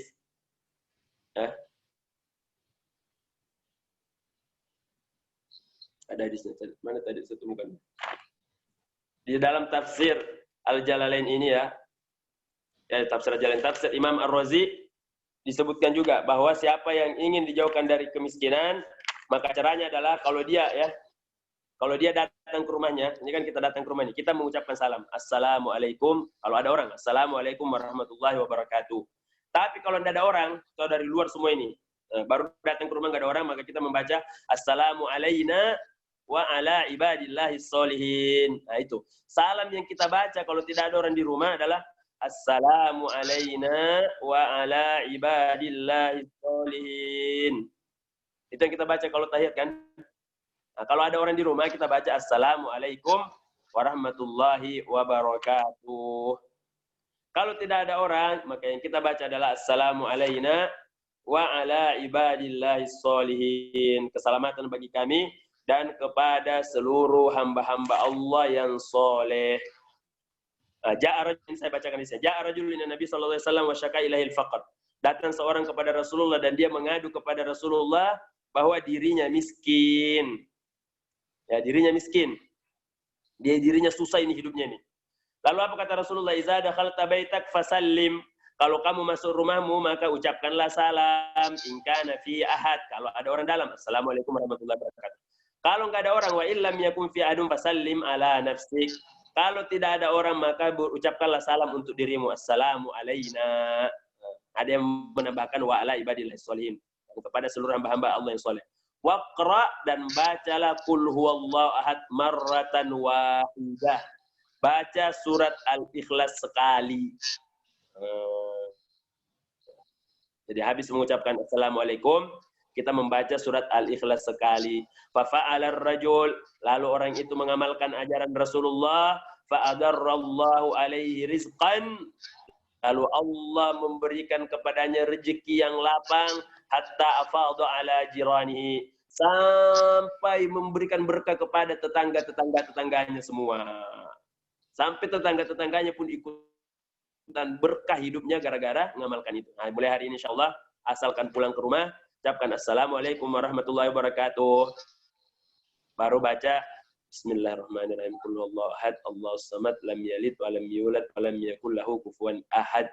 Nah, baca lagi habis itu doa masuk rumah. Allahumma inni as'aluka khairal mulaji wa khairal makhraji, bismillahi walajna, bismillahi kharajana.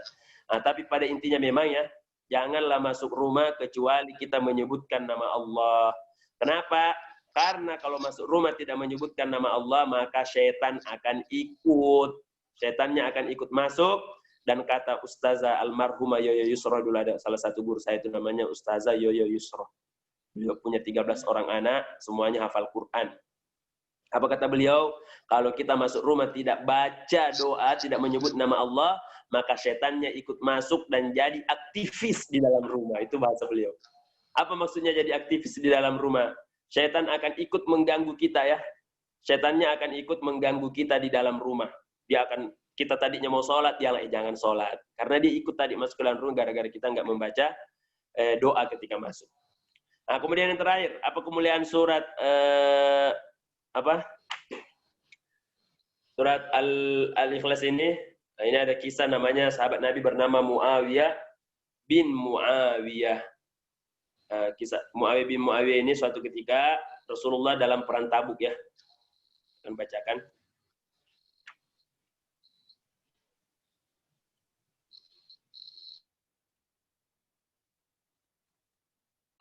Dalam perang Tabuk ya, ada sebuah peperangan. Dalam peperangan itu ada sahabat Nabi yang meninggal namanya Muawiyah bin Muawiyah. Nah, ketika Muawiyah bin Muawiyah meninggal ini tiba-tiba itu kayaknya awan seperti ini, seperti gelap. Nah, seperti gelap. Dan ternyata Rasulullah menyaksikan turun banyak sekali malaikat. Nah, banyak sekali malaikat turun. Dan malaikat itu kenapa dia turun? Malaikat turun untuk mensolati jenazahnya Muawiyah bin Muawiyah. Sahabat Nabi Muawiyah bin Muawiyah. Rasulullah mengatakan, wahai para sahabatku sekalian, ini malaikat pada berdatangan untuk mensolati jenazah sahabat kita yang meninggal ini, maka mari kita sholat bersama-sama. Lalu Rasulullah mensolati sahabat Nabi yang meninggal itu, dan diikuti oleh para malaikat. Setelah sholat, ditanya Rasulullah, ini orang kenapa mendapatkan kemuliaan seperti ini banyaknya? Apa kata Rasulullah? Karena Muawiyah bin Muawiyah ini selama hidupnya adalah orang yang sangat banyak membaca surat Al-Ikhlas. Nah, surat Al-Ikhlas diulang-ulang asal dia selesai bismillah. Dia duduk-duduk baca qul huwallahu ahad Allahus samad lam yalid wa lam yulad wa lam yakul lahu kufuwan ahad. Habis itu baca lagi qul huwallahu ahad Allahus samad lam yalid wa lam yulad wa lam yakul lahu kufuwan ahad. Gimana? Ya enggak apa-apa, boleh. Rasulullah sendiri mencontohkan pernah suatu ketika Rasulullah itu salat. Beliau ketika sholat membaca satu ayat diulang-ulang dari malam sampai mau menjelang subuh. Satu ayat aja diulang-ulang. In tu'azzibuhum fa innahum ibaduk wa in taghfir lahum fa innaka antal azizul hakim. Ya Allah, seandainya engkau siksa mereka, maka sesungguhnya mereka juga adalah hamba-hambamu. Tapi seandainya engkau ampuni mereka, maka sesungguhnya engkau lah yang maha perkasa dan maha bijaksana. Itu aja satu ayat diulang-ulang di surat Al-Maidah. Dalam sholat malamnya Rasulullah. Dari tengah malam sampai menjelang subuh satu ayat diulang-ulang dalam sholatnya. Maka boleh juga kita mengulang-ulang membaca surah-surah dalam Al-Quran. Oke, selanjutnya inilah beberapa kemuliaan terkait surat Al-Ikhlas ya. Jadi setelah kajian hari ini insya Allah, mulai hari ini kita rasakanlah kecintaan kepada surat Al-Ikhlas. Nah, nanti selanjutnya kita akan mulai mengkaji ya, apa makna dari setiap kalimat yang kita baca dari surat Al-Ikhlas ini. Nah, sebelum kita masuk maknanya ternyata ada sebab nuzulnya ya, kelihatan ya. Kenapa Al-Quran ini diturunkan? Kenapa surat Al-Ikhlas yang diturunkan? Coba ditunjukkan ininya. Nah, itu dalam tafsir dijelaskan beberapa sebab ya.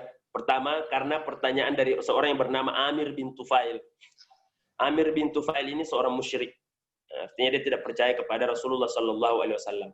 Lalu dia datang kepada Rasulullah SAW dan mengatakan, ya Rasulullah, kamu ini kan datang membawa ajaran baru nih.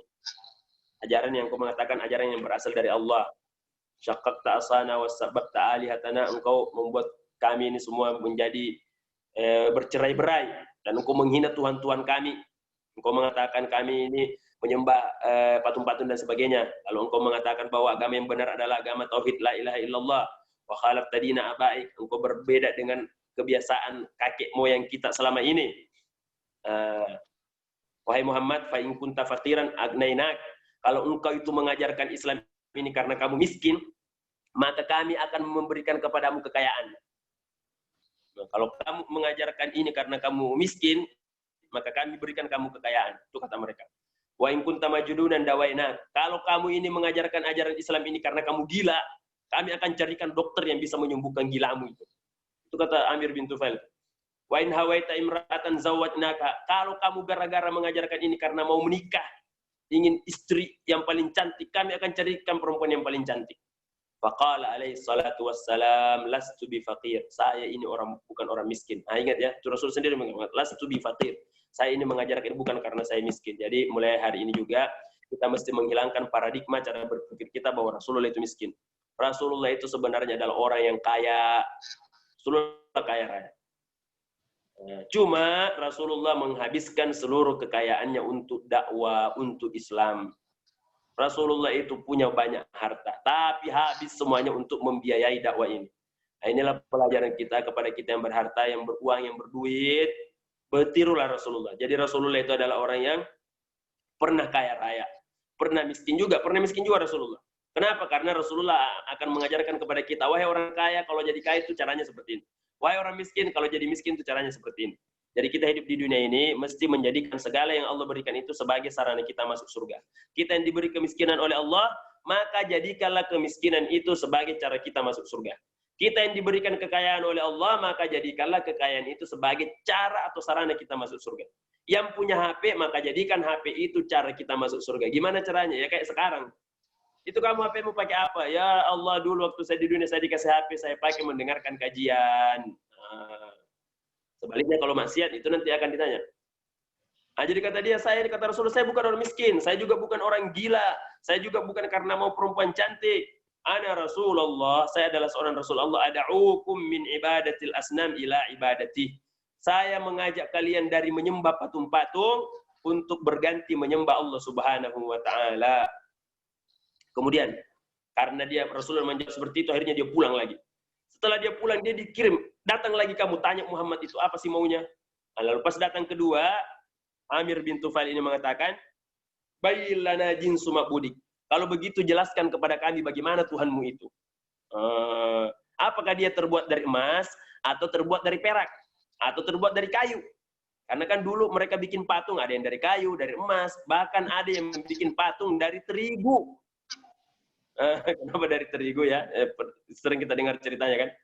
Jadi itu terigu diadon, ditambahkan air, lalu dijadikan adonan, lalu dibikin patung-patung ya, dibikin kepalanya, dibikin telinganya. Nah, dalam perjalanan dia dibawa pergi tuh. Nah, dalam perjalanannya kalau mereka udah lapar, dia comot satu persatu, dia copotin, dia copot tangan Tuhannya. Kalau dia udah lapar dimakan tuh. Karena kan terbuat dari terigu yang sudah dicampur dengan ini seperti roti ya. Kalau dia lapar, diambil tangan Tuhannya, diambil telinga Tuhannya, diambil kakinya, sampai habis Tuhannya dimakan sama dia. Inilah dalam kisahnya itu kenapa Umar pernah ketawa terbahak-bahak sendiri. Dia sendiri, tiba-tiba dia tertawa terbahak-bahak. Bukan terbahak-bahak, dia tertawa ya, tertawa dengan, dan kelihatan kalau dia ketawa. Kenapa? Ditanya, kenapa mau begitu hai Umar? Kata dia, saya ingat dulu waktu kami masih bodoh, waktu jahiliyah. Itu Tuhan kami makan sendiri. Nah, dia bertanya, bagaimana sih Tuhanmu? Apakah dia terbuat dari ini, terbuat dari itu? Lalu akhirnya turunlah surat Qul huwallahu ahad. Katakanlah ya Muhammad, katakan kepada mereka, dialah Allah yang Maha Esa, Allahu Samad, Allah tempat bergantung, terus sampai terakhir. Itu yang pertama. Yang kedua, ada yang mengatakan bahwa ini gara-gara ada orang Yahudi datang. Yahudi datang bertanya kepada Rasulullah, ya Muhammad, hazallahu ya Muhammad, hazallahu khalaqal khalq. Nah, dia mengatakan, Muhammad, katanya itu Allah menciptakan seluruh makhluk. Nah, dia bertanya begitu sama Rasulullah. Nah, Rasulullah mengatakan, benar. Kalau Allah menciptakan seluruh makhluk, nah ini kurang ajar pertanyaannya ini, orang Yahudi ini. Apa kata orang Yahudi?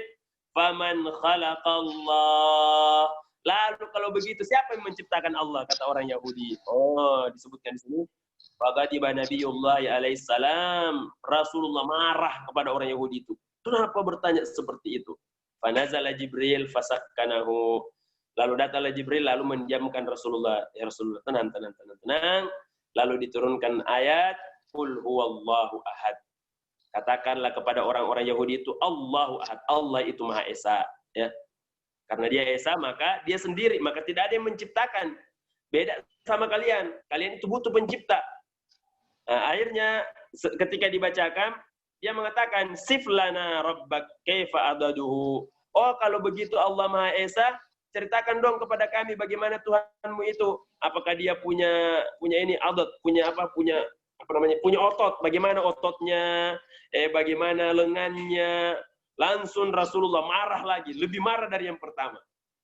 Nah, inilah makanya kita itu, meskipun dalam Al-Quran ya, diceritakan bahwa Allah itu yadun itu punya tangan, tapi oleh ulama ditafsirkan yadun itu sebagai kekuasaan. Karena ternyata orang Yahudi yang punya sifat seperti itu, dia mengatakan bagaimana ototnya Allah, bagaimana lengannya Allah. Lalu Allah menurunkan lagi ayat yang lain di surat Al-An'am, wa ma qadarullah haqqa qadri. Orang-orang Yahudi itu tidak menghormati Allah sebagaimana layaknya Allah dihormati. Kemudian pendapat yang ketiga ya, riwayat yang ketiga mengatakan bahwa ini surat Al-Ikhlas, innaha nuzilat bisababi su'alin nasara. Ini surat Al-Ikhlas diturunkan karena ada orang Nasrani, orang Kristen yang datang bertanya sama Rasulullah. Dia mengatakan, Siflana rabbak min zabarjat aw yakut. Tolong dong Muhammad ceritakan kepada kami Tuhanmu, apakah dia terbuat dari yakut, ada batu yakut kan, atau dari batu permata yang indah, au zahab, atau dari emas atau dari perak, sama kayak Amir bin Tufail tadi bertanya. Ya, lalu Rasulullah menjawab, Inna Rabbi laysa min syai'in li'annahu khaliqul asya. Allah itu bukan tercipta dari apa-apa, bukan dari apapun, karena Allah yang menciptakan segala sesuatu. Lalu Allah menurunkan surat Al-Ikhlas. Jelas ya, jadi sebab turunnya sudah kita sampaikan. Kenapa Allah menurunkan surah Al-Ikhlas? Itu dalam sejarahnya karena ada pertanyaan. Pertanyaan pertama dari orang-orang musyrik, orang-orang Mekah waktu itu. Ya. Yang kedua karena katanya ada pertanyaan dari orang Yahudi. Dan yang ketiga karena ada pertanyaan dari orang Nasrani. Oke, selanjutnya ya, kita masuk ke dalam maknanya. Sampai jam berapa ini Ustazah? Sampai jam 17.50 Ustaz. Oh iya kah? Ntar saya cas dulu habis saya mau habis baterai. Oh iya ya, baik Ustaz. Sambil jalan ya? Iya ya Ustaz.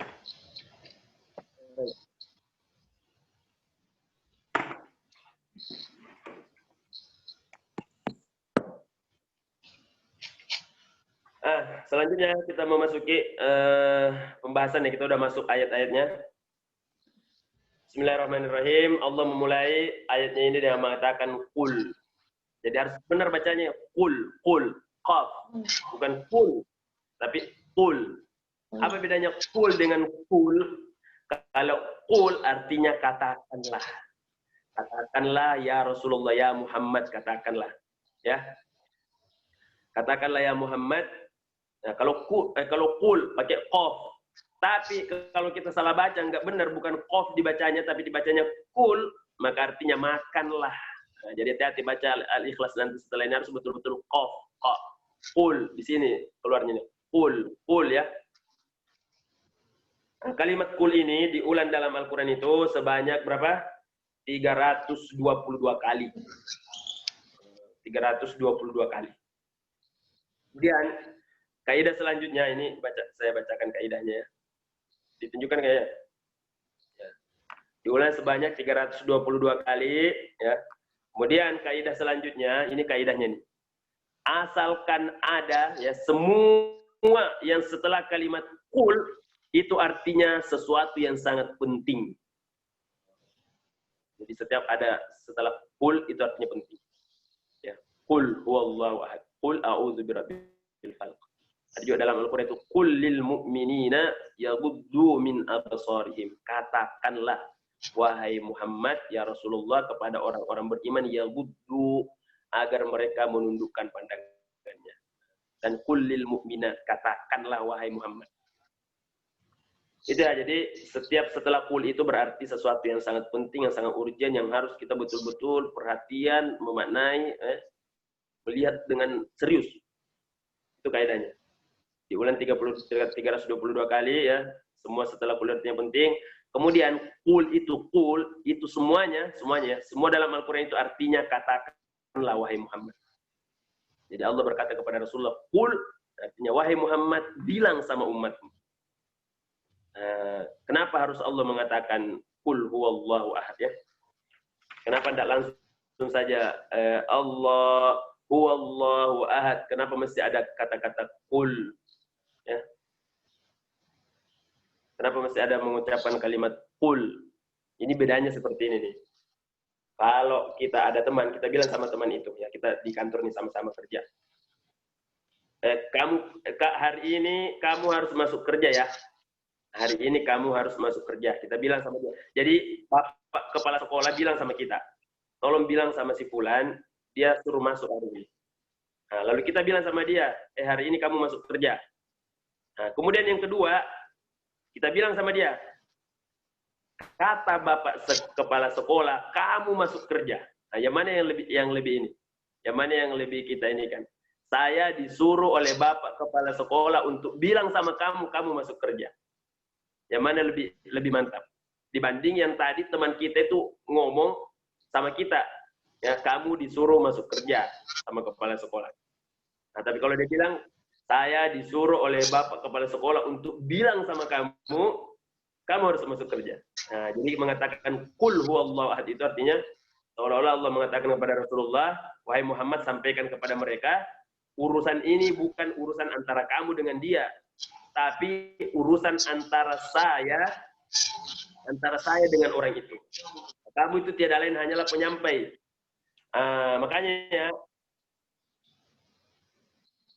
Makanya dalam tafsir ini disebutkan surat Qul huwallahu ahad ini ada yang membacanya sebagaimana tertulis Qul huwallahu ahad. Kemudian ada riwayat lain, ya ada riwayat lain mengatakan bigairi kul. Enggak pakai kul. Siapa yang baca seperti itu? Sahabat Nabi bernama Abdullah bin Mas'ud. Sahabat Nabi Abdullah bin Mas'ud ini kalau dia baca surat Al-Ikhlas tidak ada kulnya. Tapi dia langsung bilang huwallahu ahad, Allahus samad, lam yalid wa lam yulad wa lam yakul lahu kufuwan ahad. Itu ada, beliau membaca seperti itu. Ini disebutkan dalam tafsir Imam Ar-Razi. Wa qara'a an-nabiyyu sallallahu alaihi wasallam biduni kul. Wa hakaza. Dan kata beliau, kenapa saya baca begini? Karena Nabi sendiri pernah baca seperti itu. Tanpa kalimat kul. Kok bisa? Akhirnya ulama menjelaskan bahwa ketika Rasulullah membaca kul, ada kulnya, itu artinya Rasulullah ingin menyampaikan kepada kita semua bahwa saya ini itu menyampaikan apa yang sampai kepada saya. Itu kan Rasulullah Allah, kul katakanlah ya Muhammad. Apa yang saya katakan? Huwallahu ahad. Nah, terkadang ya ternyata dalam tafsir disebutkan Rasulullah itu membaca dengan kalimat qul huwallahu ahad. Nah, ada juga yang mengatakan Rasul cuma mengatakan huwallahu ahad. Terus bagaimana Ustaz? Nah, kita jangan baca yang huwallahu ahad aja, tapi harus membaca qul huwallahu ahad. Nah, karena memang dalam beberapa riwayat riwayat dari Imam Abdullah bin Mas'ud itu tidak digunakan. Jadi dulu ya ketika Sayyidina Utsman menjadi khalifah, ada beberapa mushaf itu disuruh bakar oleh Sayyidina Utsman. Jangan pakai itu, tapi pakai yang datang dari saya. Karena bisa jadi ada dalam ajaran agama kita itu ada namanya qiraah syadzah. Qiraah syadzah itu artinya bacaan yang tidak banyak yang mengamalkan bacaan itu. Termasuk mungkin ini yang kita baru dengar disebutkan di sini bahwa Rasulullah hanya membaca huwallahu ahad tanpa kalimat qul. Oke, singkat cerita ya. Kalimat qul ini adalah merupakan kalimat pembuka surat Al-Ikhlas. Nah, karena dalam Al-Quran itu setiap surat punya keistimewaan tersendiri. Nah, jadi setiap surat Al-Quran itu punya keistimewaan sendiri dalam pembukaannya.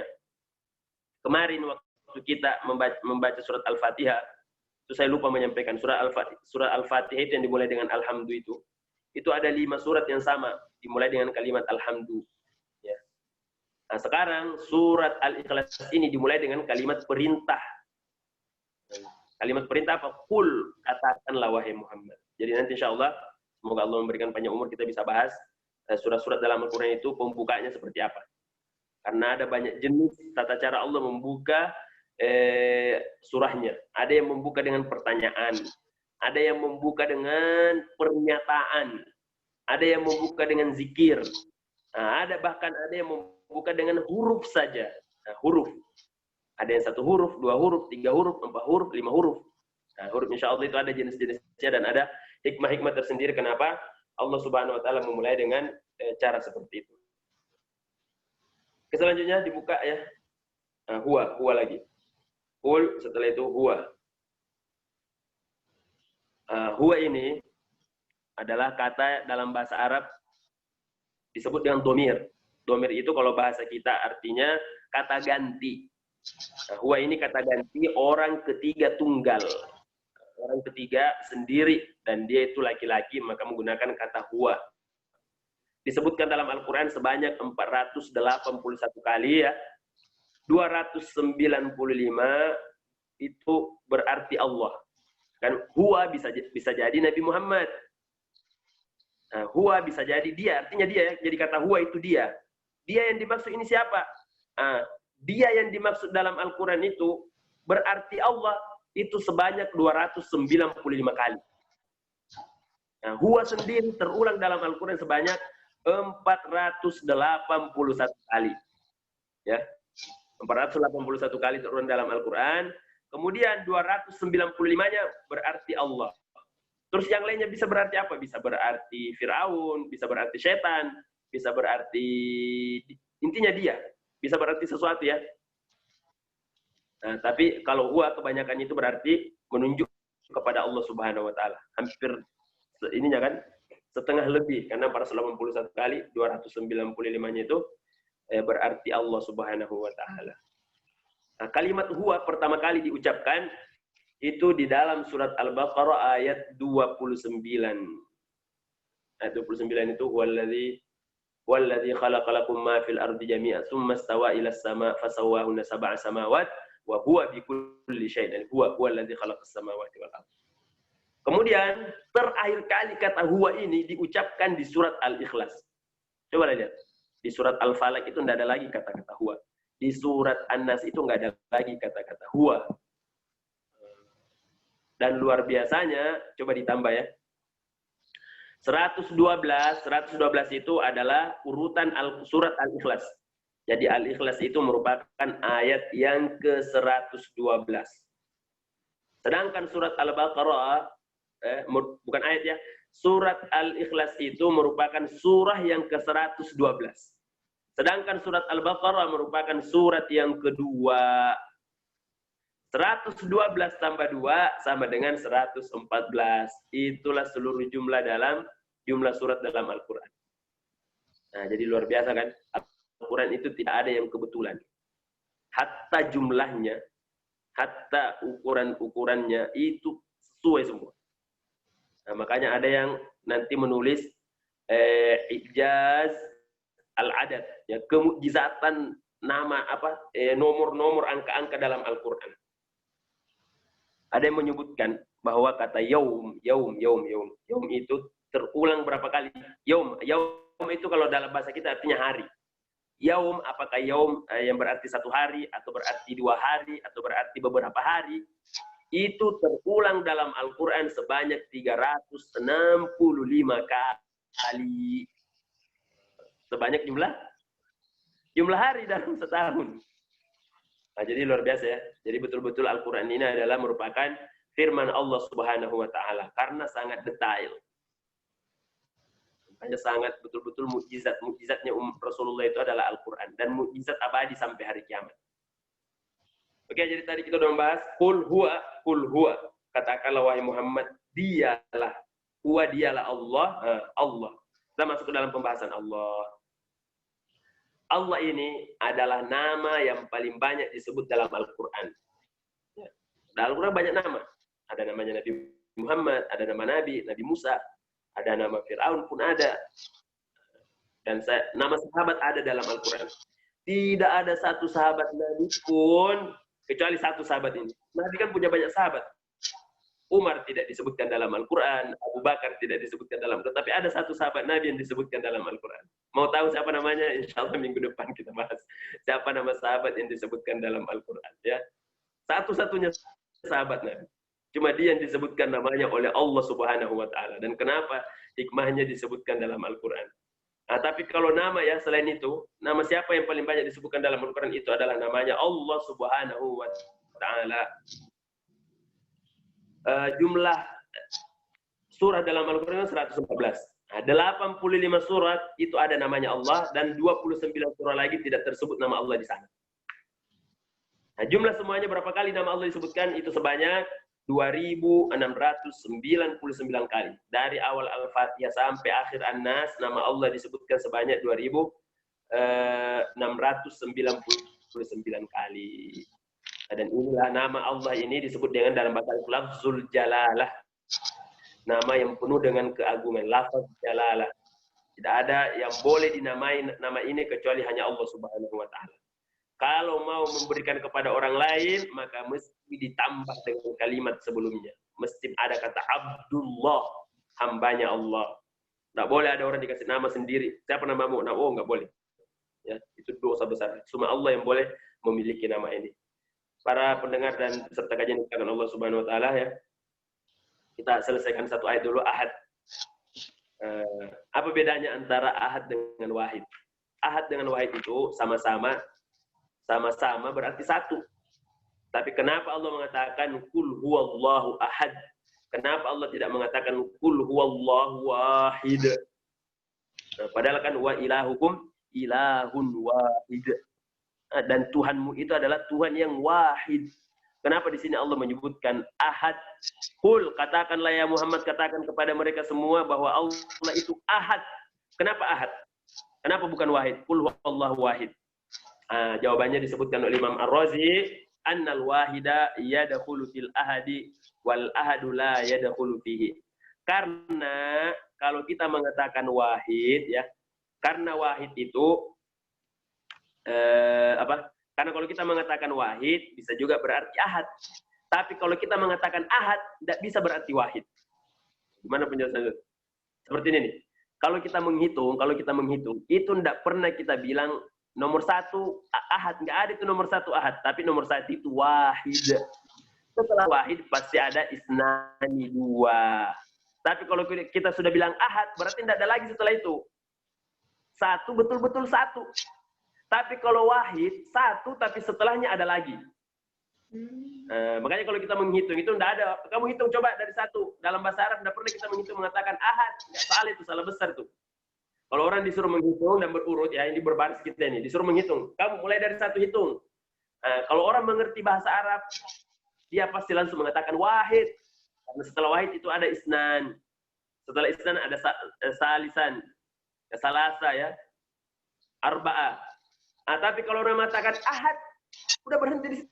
Udah ada dia. Satu dan betul-betul satu. Nggak ada lagi setelahnya. Makanya Allah memilih kata ahad. Dan dalam Al-Quran kan banyak angka nih. Ada angka 1, angka 2, angka 3, angka 4, angka 5, angka 7, 10 ada. Terus angka apa yang paling banyak disebutkan? Angka yang paling banyak terulang dalam Al-Quran adalah kalimat ahad atau wahid. Apakah ahad atau wahid? Itu yang paling banyak terulang dalam Al-Quran.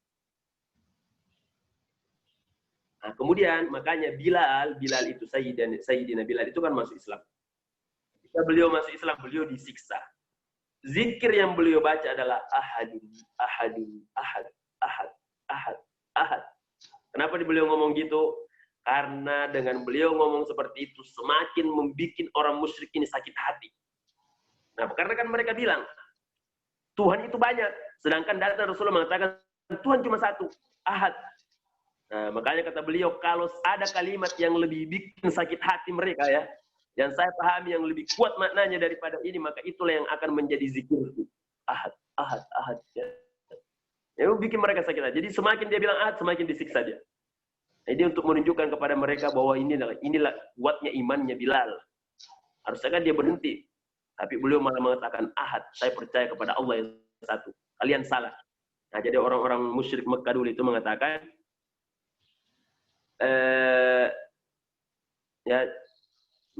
mengatakan bahwa itu Tuhan banyak saja tidak bisa memenuhi segala kebutuhan kita. Ini banyaknya Tuhan kita sembah, ini adalah 300 Tuhan. Jadi di Ka'bah itu dikelilingi 300 patung, semuanya disembah. Mereka bilang ini sudah ada 300 patung di Ka'bah ini, kita sembah semua, masih aja kita miskin, masih aja kita susah. Apalagi kamu datang bilang Tuhan cuma satu. Makanya mereka itu sulit percaya sama Rasulullah. Namun karena berkat kesabaran para sahabat Rasulullah dan para sahabatnya, termasuk diantaranya Bilal, pertama kali Bilal masuk Islam, zikirnya dia adalah ahad, ahad, ahad, ahad, ahad. Allah yang Maha Esa, Allah yang Maha Esa. Nah, saya rasa ini dulu ya. Nanti insya Allah pada pertemuan yang akan datang, kita akan membahas Allahu Samad, lam yalid wa lam yulad wa lam yakul lahu kufuwan ahad. Pada intinya, mari kita bersama-sama memperbanyak, mengulang-ulang dan membaca surat Al-Ikhlas. Seandainya kita belum hafal Al-Quran, maka salah satu surah yang afdal untuk kita sering ulangi adalah surat Al-Ikhlas. Sebagaimana sahabat Nabi tadi, bahkan dalam sholatnya pun diulang. Asal dia mau baca surah, dia baca surat Al-Ikhlas. Nah, apalagi kita ini ya, belum punya kesempatan untuk menjadi hafiz Al-Quran, kita ngaji surah apa saja, ayat apa saja, maka bacalah surat Al-Ikhlas berulang-ulang. Sebagaimana dulu kemarin kita membaca surat Al-Fatihah juga bisa kita baca berulang-ulang surat Al-Fatihah. Dan surat Al-Ikhlas ini adalah surat yang berisi doa. Bagaimana namanya tadi, kita banyak baca. Dan yang paling inti adalah setelah kita mengkaji hari ini bahwa yakinlah bahwa tidak ada yang bisa menyelesaikan seluruh masalah kita kecuali Allah. Makanya pertama kali kita mengatakan Qul huwallahu ahad. Katakanlah Allah yang Maha Esa, Allah yang satu. Nah, kemudian satunya Allah ini jangan bayangkan sebagaimana kita satu. Saya ini kan satu ini, saya sendiri nih. Tapi satunya saya itu tersusun dari beberapa mata, kemudian disusun bercampur dengan telinga, kemudian ada hidungnya. Nah, kita memang satu, tapi merupakan rangkaian lalu menjadi satu. Allah itu tidak seperti itu. Nah, karena nanti di akhir ayat kita akan membaca di akhir surah ya, walam yakun lahu kufuwan ahad. Tidak ada satupun yang bisa menyamai Allah Subhanahu wa taala. Artinya kalau kita manusia ya, Allah kalau manusia tersusun dari beberapa lalu menjadi satu manusia, maka Allah tidak seperti itu. Nah, jadi satunya Allah ini bukan satu yang kita maksud. Satunya Allah adalah satu yang wahidul ahad. Satu yang tidak ada satunya. Pokoknya satunya itu bukan satu yang kita pahami. Satu betul-betul satu. Bagaimana satunya Allah? Nah, itulah nanti insya Allah kita akan kaji lebih mendalam dan lebih bahas ya, lebih panjang nanti. Jazakumullah khairan katsiran. Mungkin ini insya Allah masih ada 3 ayat lagi yang kita akan bahas pada pertemuan yang akan datang. Barakallahu fikum. Kalau ada yang benar maka itu datangnya dari Allah, kalau ada yang salah datangnya dari saya dan dari syaitan. Hadanallahu ya kumjimain wallahu musta'an wa ilaihi tiklan. Assalamualaikum warahmatullahi wabarakatuh. Waalaikumsalam warahmatullahi wabarakatuh. Jazakallah khair Ustaz. Baik, karena di sini tidak ada pertanyaan, semoga di lain waktu kita dapat dipertemukan kembali ya dalam majelis yang seperti ini. Kemudian semoga ilmu yang kita dapati diberkahi dan diridhoi oleh Sang Ilahi. Saya Dwi Fitri pamit undur diri. Jika ada lebah di atap, jangan diusik apalagi ditangkap. Jika ada salah diucap, mohon untuk diberi maaf. Akhirul kalam, wassalamualaikum warahmatullahi wabarakatuh. Waalaikumsalam warahmatullahi wabarakatuh. Main-main saja, tak berisi seperti anak zaman sekarang. Nah, jangan sampai anak-anak kita juga begitu.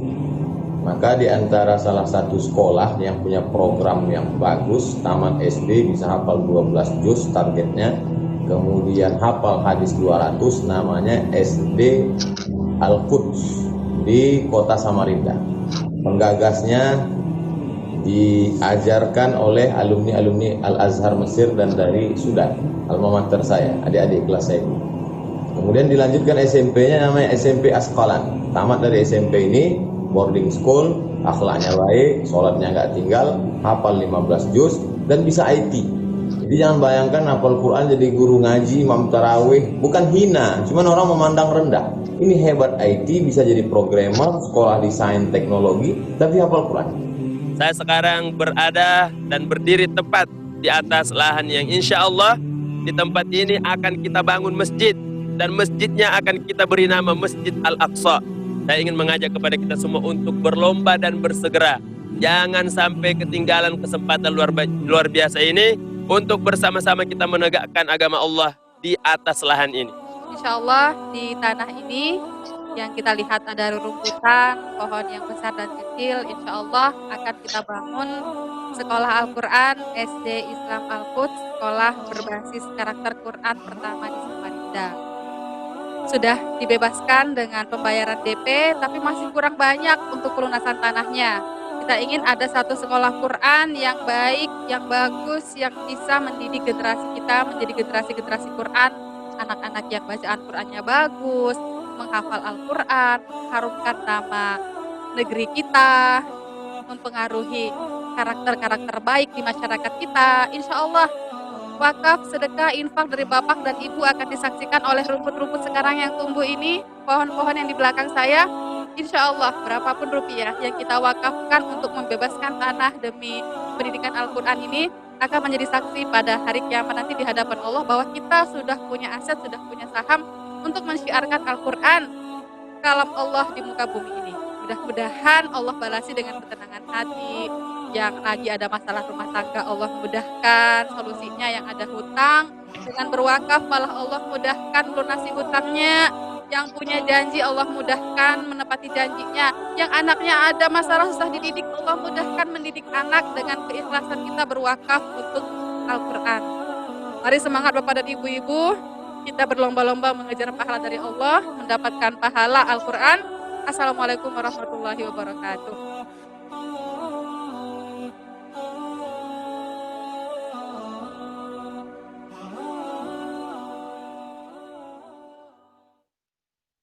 Ustadz, saya mendengar bahwasanya wakaf itu berbentuk tanah. Lantas bagaimana dengan wakaf uang tunai? Namanya sekarang adalah wakaf naqdi, wakaf duit. Jadi diwakafkan uang, nanti uang itu akan dibelikan ke barang, maka dia akan terus terpakai, diberikan ke semen, diberikan ke ini, diberikan segala macam, maka dia akan terus terpakai. Jangan pernah khawatir, maka dia akan tetap mengalir. Iza matal insan, hadis riwayat Muslim, kalau orang mati, inqata'a, putus amalnya, tapi ada yang tetap mengalir. Apa dia? Ilmun yuntaba'u bih, shadaqatun jariyah, waladun salihun yad'ulah, maka tetaplah beramal jariyah.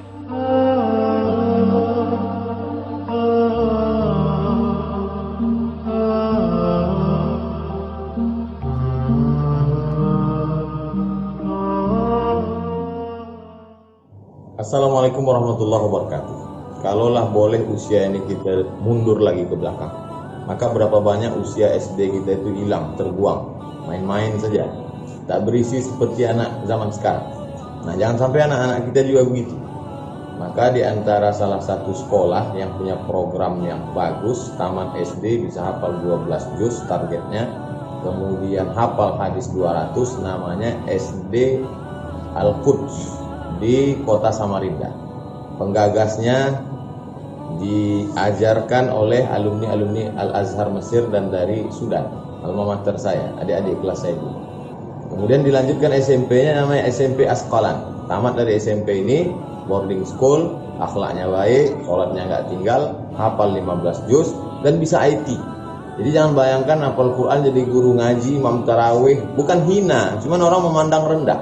Ini hebat IT, bisa jadi programmer, sekolah desain teknologi, tapi hafal Quran. Dia memprogram bagaimana mencari ayat, terjemah, qiraat melalui program Al-Quran. Baik sekali. Sukses selalu, selamat anak-anak kita dari narkoba, pergaulan bebas, zina, dengan mendaftarkan di sekolah ini. Selamat buat SD Al-Quds dan SMP Asqalan. Assalamualaikum warahmatullahi wabarakatuh.